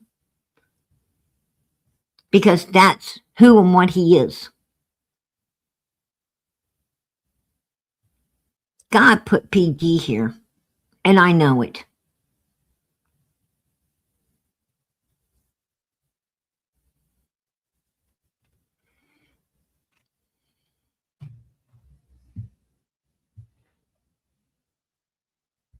And you know what? I went through a lot to be here. But it's okay. It's okay. You got to be wherever God wants you, right? Ain't got no choice about that. But Don Wells, you know very well what these people do because you're one of them, right? You're one of them. Your little girl. Sweet, beautiful little girl. Your missing little girl proves what you are. If it wasn't for you and Candace and your fucking evilness, that little girl still be here. Because in my opinion, nobody did nothing to her but you. And I am so glad that I was able to protect the other little girl down on that road. And I pray that wherever she is, somebody's watching over her, keeping her safe away from wolves like you. So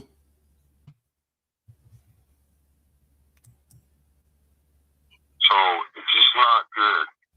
Somebody has hurt her, probably sexually, maybe beat. Oh my God. Can you imagine how disgusting and sick he is?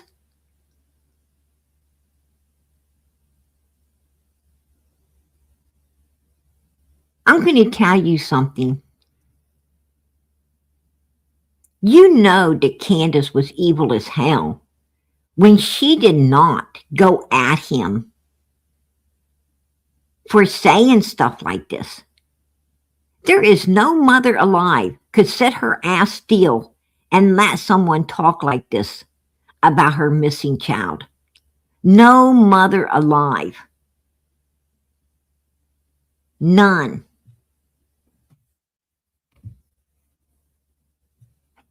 Fuck out of her, probably killed her. Let's be realistic. This ain't gonna be good. And because of all the pressure and YouTube and the TV shows and everything else, they probably wanted to get rid of the evidence and they probably killed her. Right there, he's telling you. This motherfucker's telling you exactly what they did. He's telling you Summer's story. He's telling you her story. God have mercy. God have mercy. It's a confession. I mean, let's be realistic. And one big question. What happened to Summer Wells? She could be being tormented every day, tortured every day. She could be locked in a basement with chains. She could be going the rounds with drug dealers. There's all kinds of things, but there is a small bit of hope that she could be with possibly someone who cares about her. We don't know. We don't pay no attention to them because they have no idea. We can't go there because that's just a waste of time. So you can say you had nothing to do with your daughter's Yeah, I disappearance? absolutely can. A lot of times in our Oh, he can say it, but it's a lie. He can say a lot of things, but it's a fucking lies. misery at night when we can't sleep, we'd befriend somebody on Facebook and we'd talk back and forth and then they'd come. You motherfuckers, misery at night. Listen, Don Wells. I was talking to your ass all the fucking time, and Candace's too. And I was talking to you a lot at night, 1, 2, 3 o'clock in the morning, and you son of a bitches were just fucking fine. You were just fine. There was no misery in you. You were laughing, talking, and thinking about how you could play some sick game with some person that didn't deserve your fucking evilness being on them, like Mary, your stepsister. Okay? You're fucking sick. You're sick. You guys were doing everything you could do to keep the focus off of you and Candace and Grandis and putting it everywhere you could to talk about anything but your missing daughter, because that's the one thing would have put your ass in prison, and you know it.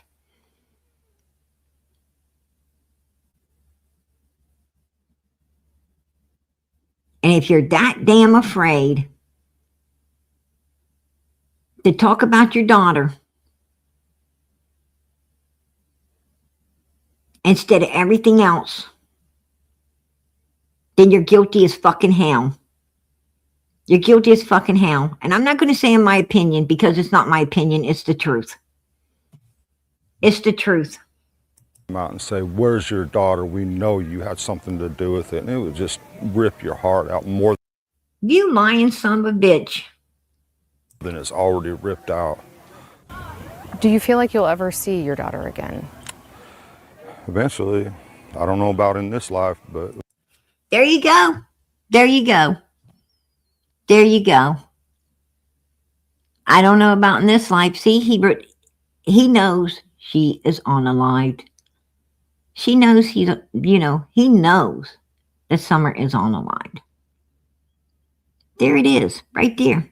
Eventually, yeah. You may remember back in There you go.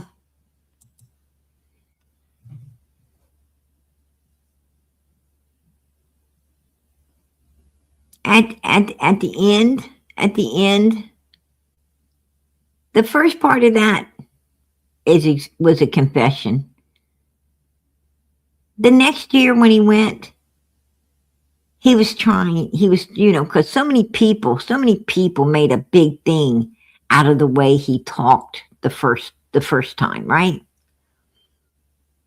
And he didn't want to look so bad. So the second time he tried to but even at the end of that, he's like, not here. Because he's so proud of himself. He's so proud of himself that he got away, or he thinks he got away, with destroying an innocent child to save his own fucking ass from going to prison. Wow. And I'm going to tell you something. Everybody saw that paperwork. Every last one of you. We all saw it. We all saw the substantiated charges on the three other children. And they would have been substantiated on Summer as well. And we all know it. We all know it. And that was the motive for having to do what they did.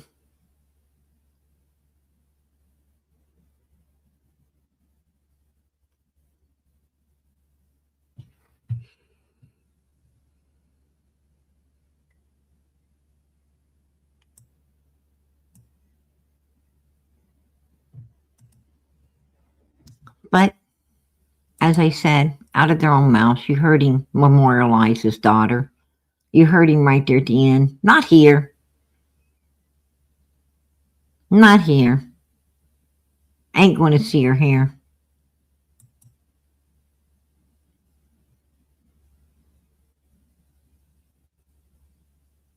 They memorialized Summer from day one. They let everybody know Summer was no longer with us. And I believe Andy Bernard told exactly where she is. Over in Morrison Cemetery. Straight across the road. As Candace said, Summer will always be with me. Every time Candace goes out that door with a video, it's pointing straight over there. Straight over to where the cemetery would be. And they lied. And they lied. They came on national news. And they told the news station, oh, Summer's hair was all cut off because she wanted to be like her brothers. They had their head shaved. She wanted her head shaved. Well, take a look there. Is the brothers' head shaved? Is any of their head shaved? No. Why? Because the only one they were plotting and planning and targeting was Summer. The only one that was sick and had something wrong that they were afraid to get medical attention for was Summer. The only one that they planned on destroying, in my opinion, is Summer. Right there. Take a look. Take a look. That shows you that this baby was targeted by her own evil parents. Right? Her own evil parents. Right there. She's sick. Look at her. She's sick. She went downhill. And she was going, that's a picture before this other picture was taken. Look at her. You could tell she was getting sicker by the day. Till she ended up on them milk jugs. And disappeared.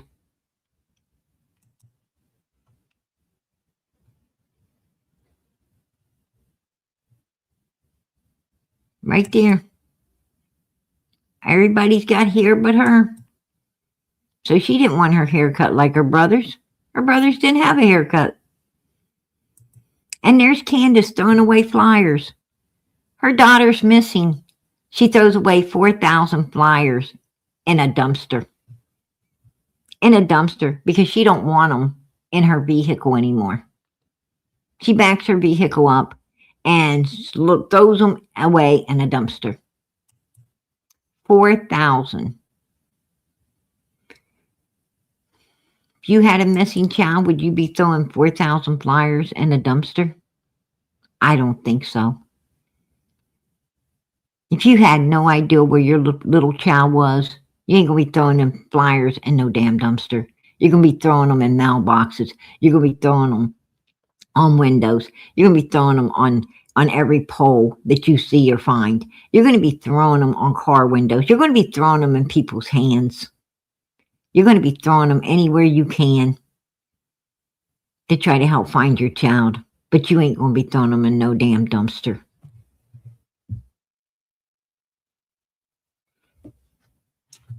And I'm going to tell you the whole time here, on Tim Mullins. Tim Mullins and Don Wells been feeding each other ice cream, right? They've been feeding each other ice cream. Why? Why? I find that a little strange.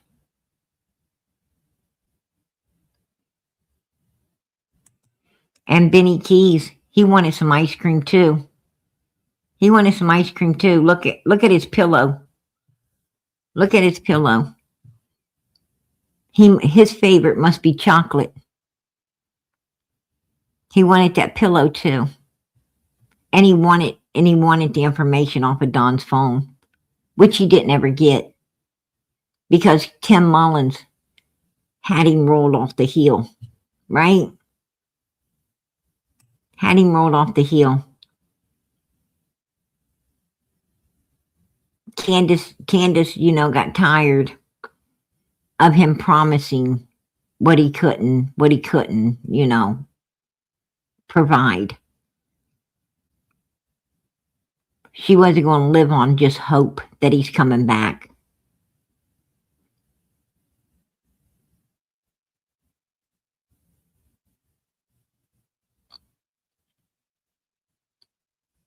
And Benny just didn't have it in him to go back. Like he said, he just can't do it.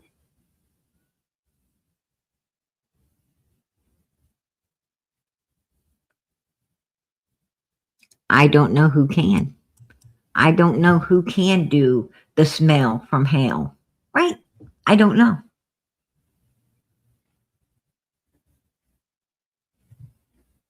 Candace right now is trying to bottle it. She's trying to bottle the smell from hell. She thinks it would go big in this evil world we have today. Right? Well, they sell fart spray. I guess the smell from hell might sell too. I don't know. Maybe she could get somebody to bottle it. Right? Maybe she could. I have no idea. I just know this. Benny will be out there buying it all up because he just loves the smell from hell.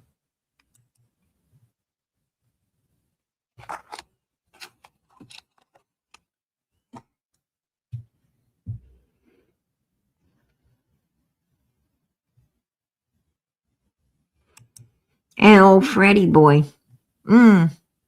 What was all of his motivation in this? I think it was money. I think it was money.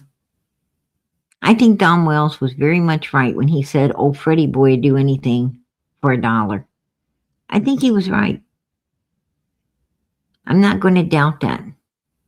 Old Freddie had a real substance abuse issues too. Illegal substance abuse issues. Him and Laura and Candace and Donald. Grandis probably had something. She's probably had something going on. And Andy and Jody Sue, well, they sound like they had a lot going on as well. You know, when you see a bunch of people, you know, making bank and they're living like that, you know they got some fucking, you know, real underlying issues going on. Some shit that you want nothing to do with. And let's not forget Cotton Simpson. Let's not forget the night before Cotton ended up being found unalived, that he was at old Freddie Boy's house having a conversation with Freddie about Summer. Now, Freddie isn't going to unlive Cotton if Cotton was the one that done something. You're only going to unlive Cotton is if Cotton knows that you done something and possibly getting ready to tell it or has told it, which Cotton did. Cotton said that he had saw Summer in a box at Fred's. He told his mother that. He told some other family members that. And he told them he was telling them because he felt that he might get unlived for the information he knows. And he did, in my opinion, by Freddie Boy. But there was a double dividend there. Not only shutting Cotton's mouth, but Cotton had a wad of money that old Freddie Boy wanted to get a hold of as well. And a hell of a lot of cigarettes sitting in the middle of the seat that were gone. And witnesses say Freddie and Laura happened to be smoking them a few days later because they were at Laura and Fred's house and they seen them with the same cigarettes that they saw Cotton with the day he went up to Fred's. So you tell me. And Fred totally failed the lie detector's test and was stupid enough to let us see it. Wow. Go figure.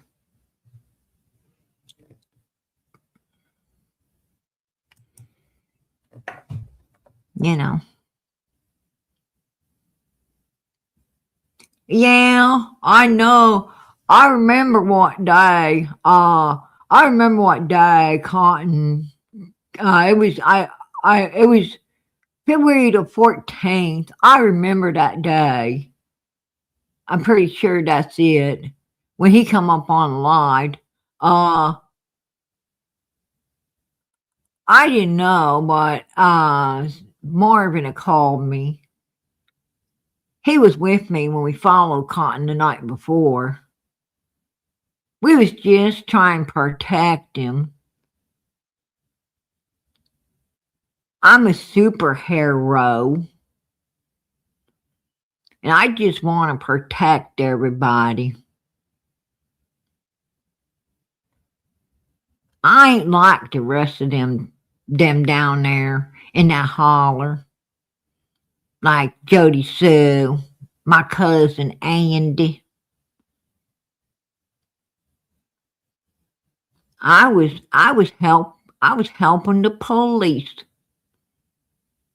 I was wearing a wire, recording them. But somehow the recording, something happened. I guess I didn't push the right button or something, and it didn't get nothing.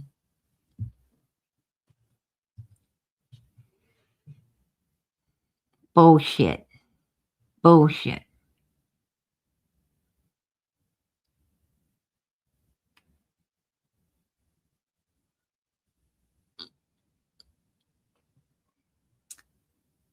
I'm living with Ziggy now. It's like being in prison. I guess I don't have to go to prison to be in prison. Her food's worse than prison food. And nothing around here is comfortable as the prison cots. So really, I'm already in prison. And I have to walk her to dollar store every day. Yeah, she makes me walk to that damn dollar store every day and carry her damn dog like I like it. Laura wouldn't know it. I wouldn't like her damn dog. But she don't know it. But I feel like I'm already paying for everything I done. Just being with Ziggy. That's punishment enough. What the hell?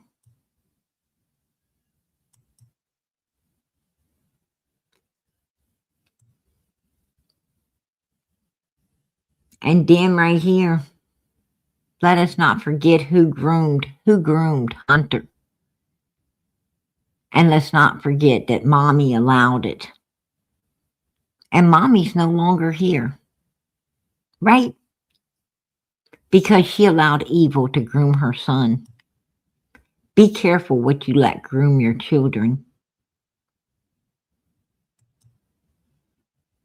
But all of these folks right here, the ones that's closest to Summer's case, funny, they're all still alive, ain't they? They're all still alive. The main characters, the ones that were lying, the ones that, seem to have the biggest hands and everything, the ones that keep their ears closest to the ground,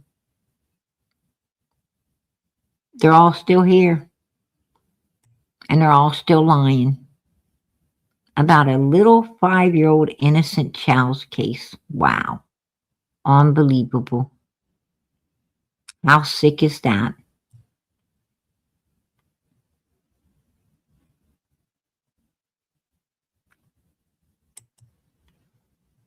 But that's okay. That's okay. Because Summer's in a better place. A place I don't think they'll ever get to see. Oh, Andy Bernard. Andy Bernard will wish one day. I'm going to tell you something about all these people. When you hit hell wide open, you're going to wish to God you had another chance to come back and do everything right. But you ain't got it no more. You had it, but it's gone. You could have been in heaven instead of hell had you just did everything right instead of wrong. I wouldn't want to go out of this world knowing that I knew something that could help a 5-year-old little girl, but I didn't tell it. There is no damn reason. Who do you fear so much? Who do you fear so much that you would defy God? Who do you fear so much that you wouldn't help a 5-year-old little girl get her case solved? You're a real fucking coward if you fear anything on this earth. It's bullshit.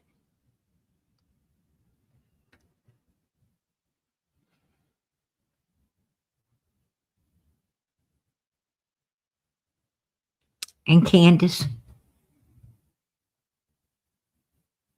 this little girl right here,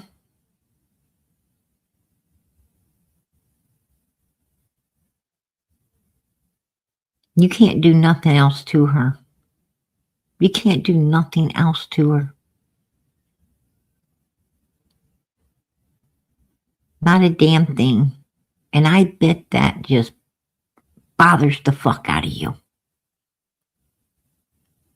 That you cannot, no longer, hurt her or her brothers. Or her brothers. That little girl's a hero. Unlike you, Candace, she's a hero. Because she saved herself and her brothers.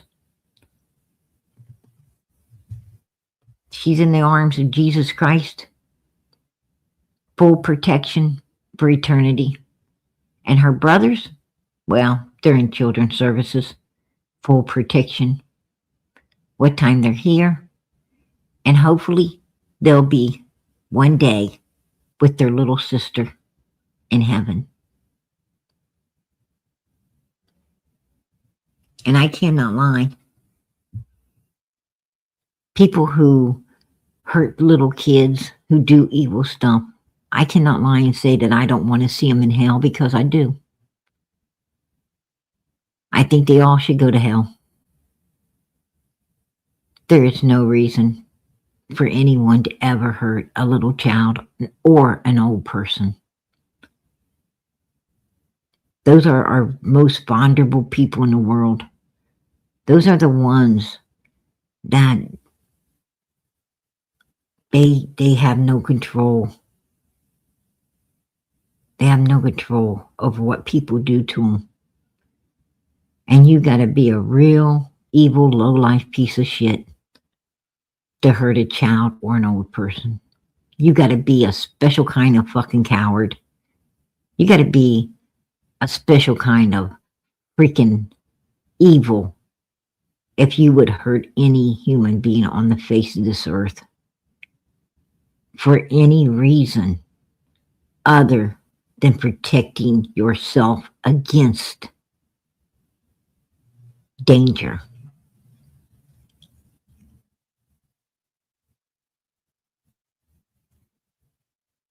You do not have a right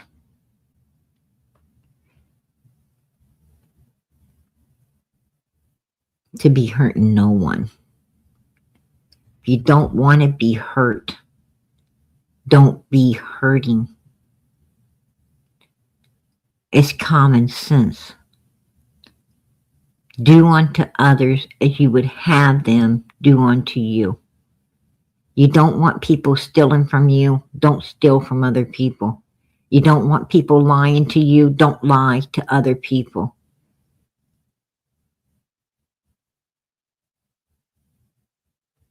Just don't do what you don't want done. You don't want people hurting you. Don't hurt anyone else. You don't want people beating you down, saying ugly things to make themselves feel better. Don't do it to someone else.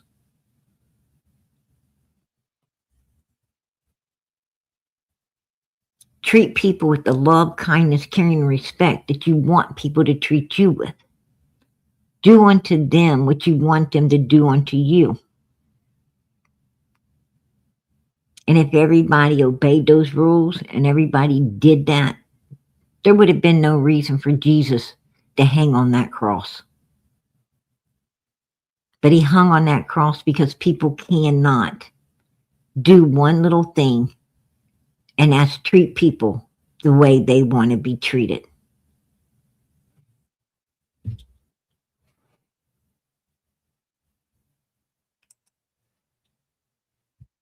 And it's the truth.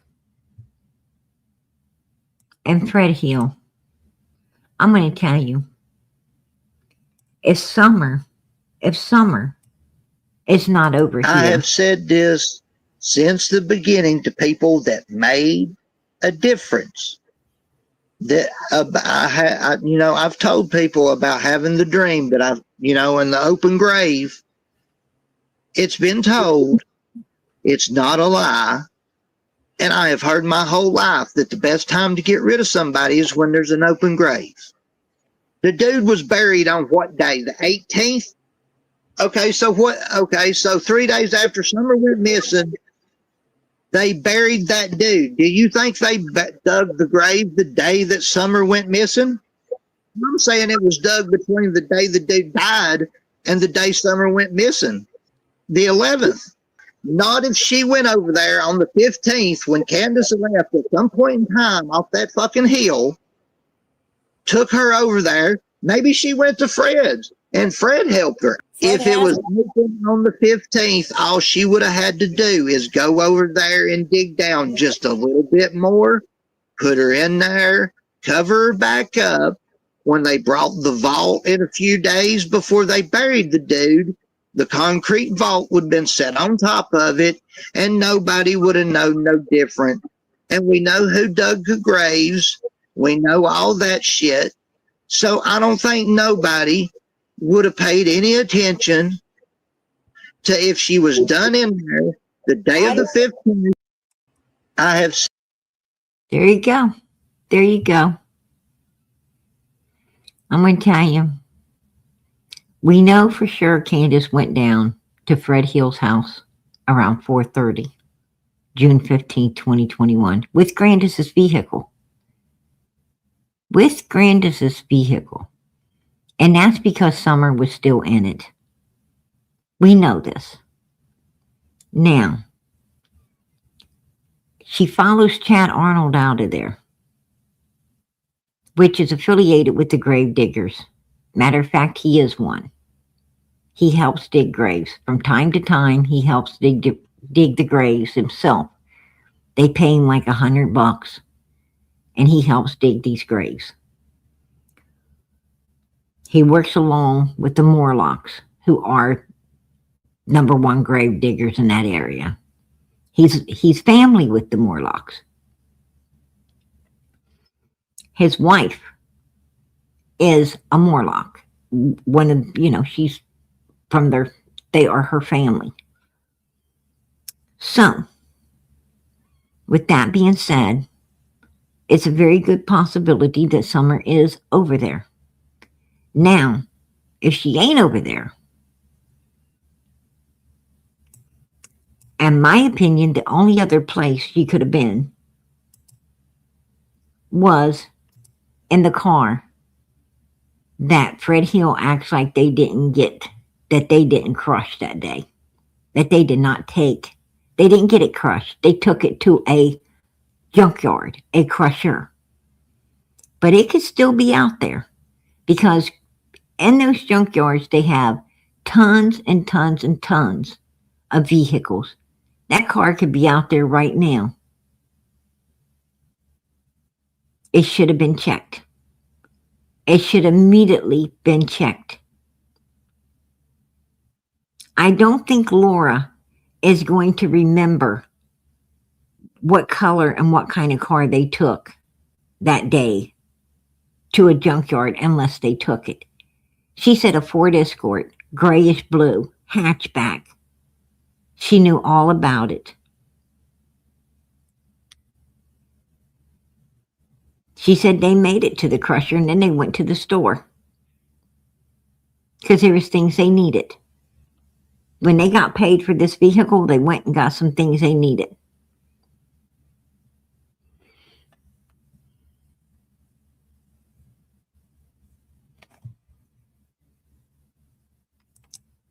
And it's very possible. It's very possible because this particular type of vehicle has 3 layers. It has this layer, it has that layer, and it has this layer.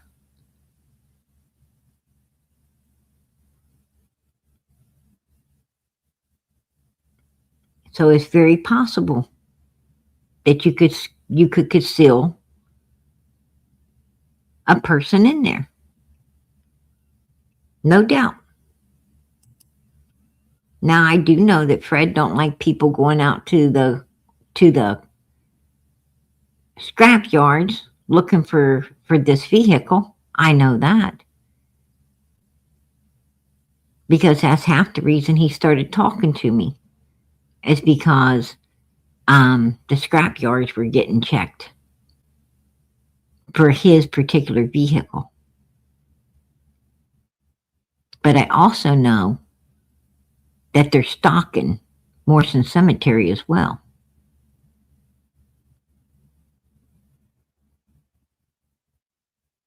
Now, I'm not sure exactly which place Summer's at. If I had to say, I'd say Morrison Cemetery because of the way Don Wells acts. The way he, the way he felt that she ain't gonna ever be found. The way he said she's in a beautiful place.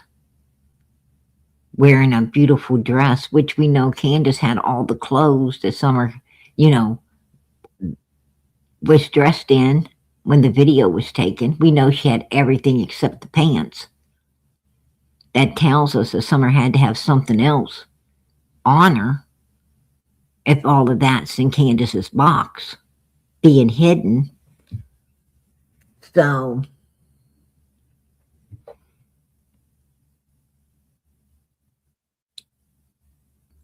I would suspect the cemetery more so than the car. That's just my opinion. But I think both should be checked. When someone feels so confident that something ain't going to be found, well, it's got to be hidden pretty damn good. And I don't think a vehicle's as good as underneath somebody's vault. Because if something's under someone's vault, I'm going to be pretty damn sure that you ain't going to find that.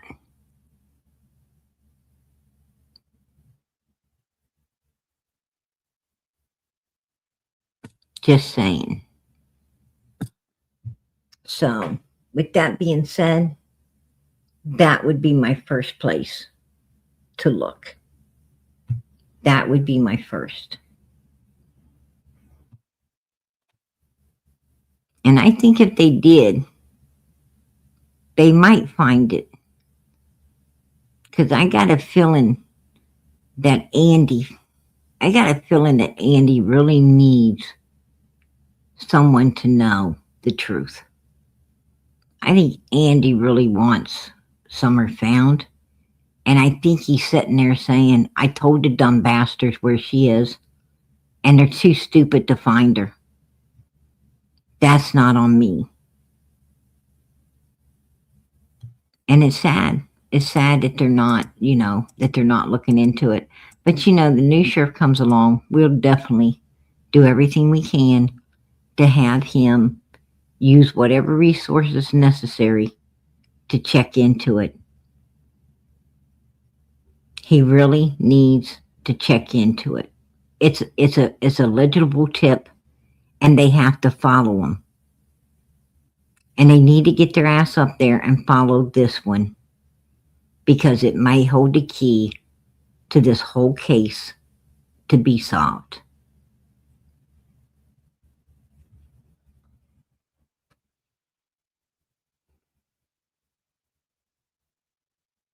Oh, yes, she did. That is so true. Yes, she did. But I think Ronnie Lawson, knowed everything. I think he knowed everything you guys saw tonight. But what did he tell us? What did he tell us? Well,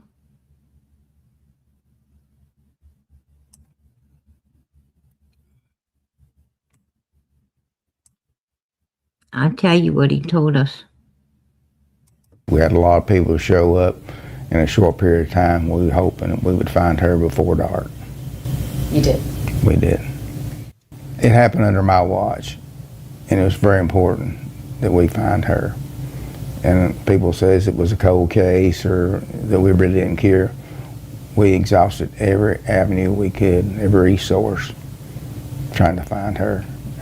No, you didn't. No, you didn't, because you didn't go over there and look in Morrison Cemetery. You did not go over there and check the lead that came from 2 number 1 suspects right there inside of Ben Hill Road that was all affiliated with this case, more so than the parents, it seems like. And yet you don't follow that lead. You didn't exhaust anything. You didn't exhaust that. We're still looking. It was a lot of. You're still looking? Well, get over there and see if she's there, right? If you're still looking, then you need to get over there to Timothy Morrison's grave. But you try and leave it alone because that family has beef with you. Well, you can get a court order and you can actually check that grave. You have that authority, and you've already got the tip. You done got the tip. You're supposed to follow it. When you say you have to follow all leads and you've been following all leads, you're a liar. Because you ain't followed that lead. We all been watching. So don't tell us you're following everything when you're not. It's wrong. Pressure and still is. We never really got to talk to them to any length. We really didn't ever get to talk to them at any length. Well, what the fuck is law support? What is law enforcement supposed to do? What the hell is their job? To talk to criminals at length? A criminal doesn't have the right not to talk unless they have an attorney. You are supposed, Don and Candace Wells were not supposed to be allowed to not talk. You were supposed to take them in and you were supposed to question and interrogate their asses, separate them and question and interrogate their asses to the fullest extent on June 15th, 2021. And you were supposed to get Hunter and his mother and separate them and talk to them to the fullest extent on the same date as well. You done none of that. You were supposed to make sure that you checked, that you roped all of these places off and you went in there with cadaver dogs and you went in there with search dogs and you went in there and thoroughly did it, your investigation, because there's a 5-year-old little girl missing and you don't know if she wandered off or is a criminal case. So therefore you needed to secure the perimeters for both situations because you didn't know what was on your hands. And that's protocol when you don't know what you got on your hands. You're supposed to secure everything as a crime scene until you figure out exactly what happens to this little girl. Where she went, what happened to her. But you done none of that. You done none of it.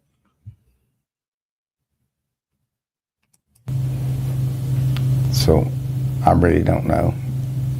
Sometimes I feel like they knew something, but I don't know for sure. I feel like her family could have watched her better, paid more attention to her. If she was as active as that, her that small, should have paid more attention to her. Even her brothers. We never imagined her case would remain unsolved 5 years later. We have made progress over the last year, but there are still many unanswered questions.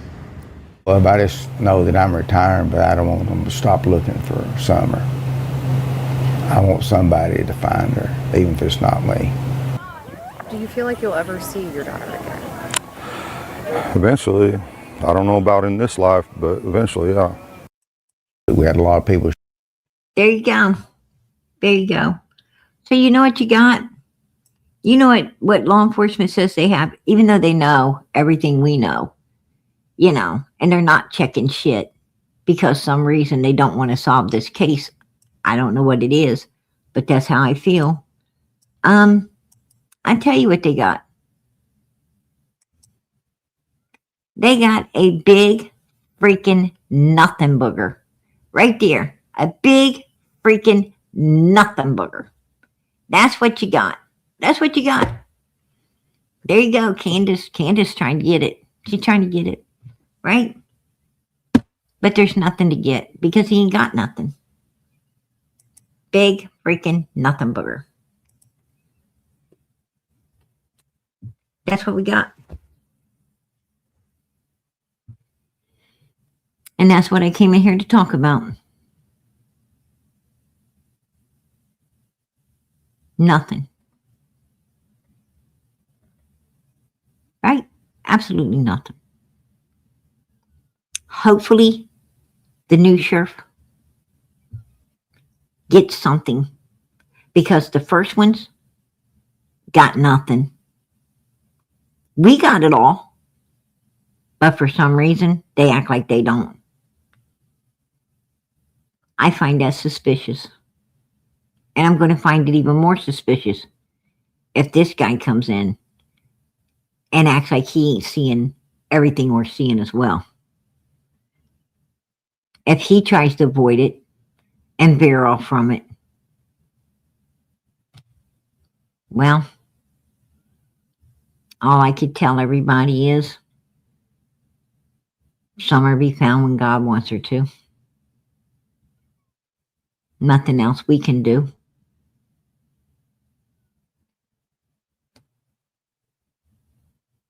You can lead a horse to water, but you can't make it drink.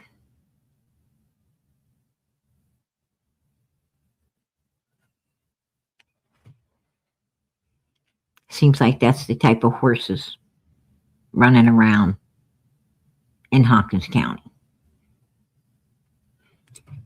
Anyway, you guys keep the prayers going up for Summer, Moon, Utah, Wells. Keep them going up. We got to pray to God. You know, nobody else can be able to solve this case except God himself, right? That's it. It's in his hands. He's the only one that's going to solve it. You know, I've lost faith in law enforcement. I've lost faith in, you know, the witnesses. I've lost faith in, you know, but I ain't lost faith in God, because I know with God all things are possible. He can move mountains. So I just got to depend on him. Solely depend on him now. And hopefully their eyes are open like ours. Hopefully they're able to see what we do. And hopefully they get this case solved in the name of Jesus Christ. Amen. Keep the prayers going up. This baby needs them. She needs them. Because that's the only person who's going to be able to help her. It's God. The only one's going to get this case solved is God. If it gets solved. And I'd be honest with you. If God don't solve this case, it might be because he wants vengeance himself. It might be because it was so horrible. It might have been because, you know, what these kids got put through might have been so horrible that God himself wants the vengeance. I don't know. I'm not God. I can't answer for God. But it could be. I don't know. But keep those prayers going up for that baby. Keep them going up for our brothers. Keep them going up for Michael, for Sebastian, Jack and Lily, Emmanuel, Nancy. Keep them going up for little Genesis. Keep them going up for all these missing kids. And for all of these parents, like the Idaho 4, all these parents that have lost their children through tragedy. Keep the prayers going up for them too. You don't ever get over losing your loved ones. It might get better, but it's always there. So keep those prayers going up, and keep them going up for one another. Family that prays together stays together. Amen. Good night, everybody. God bless. Much, much love.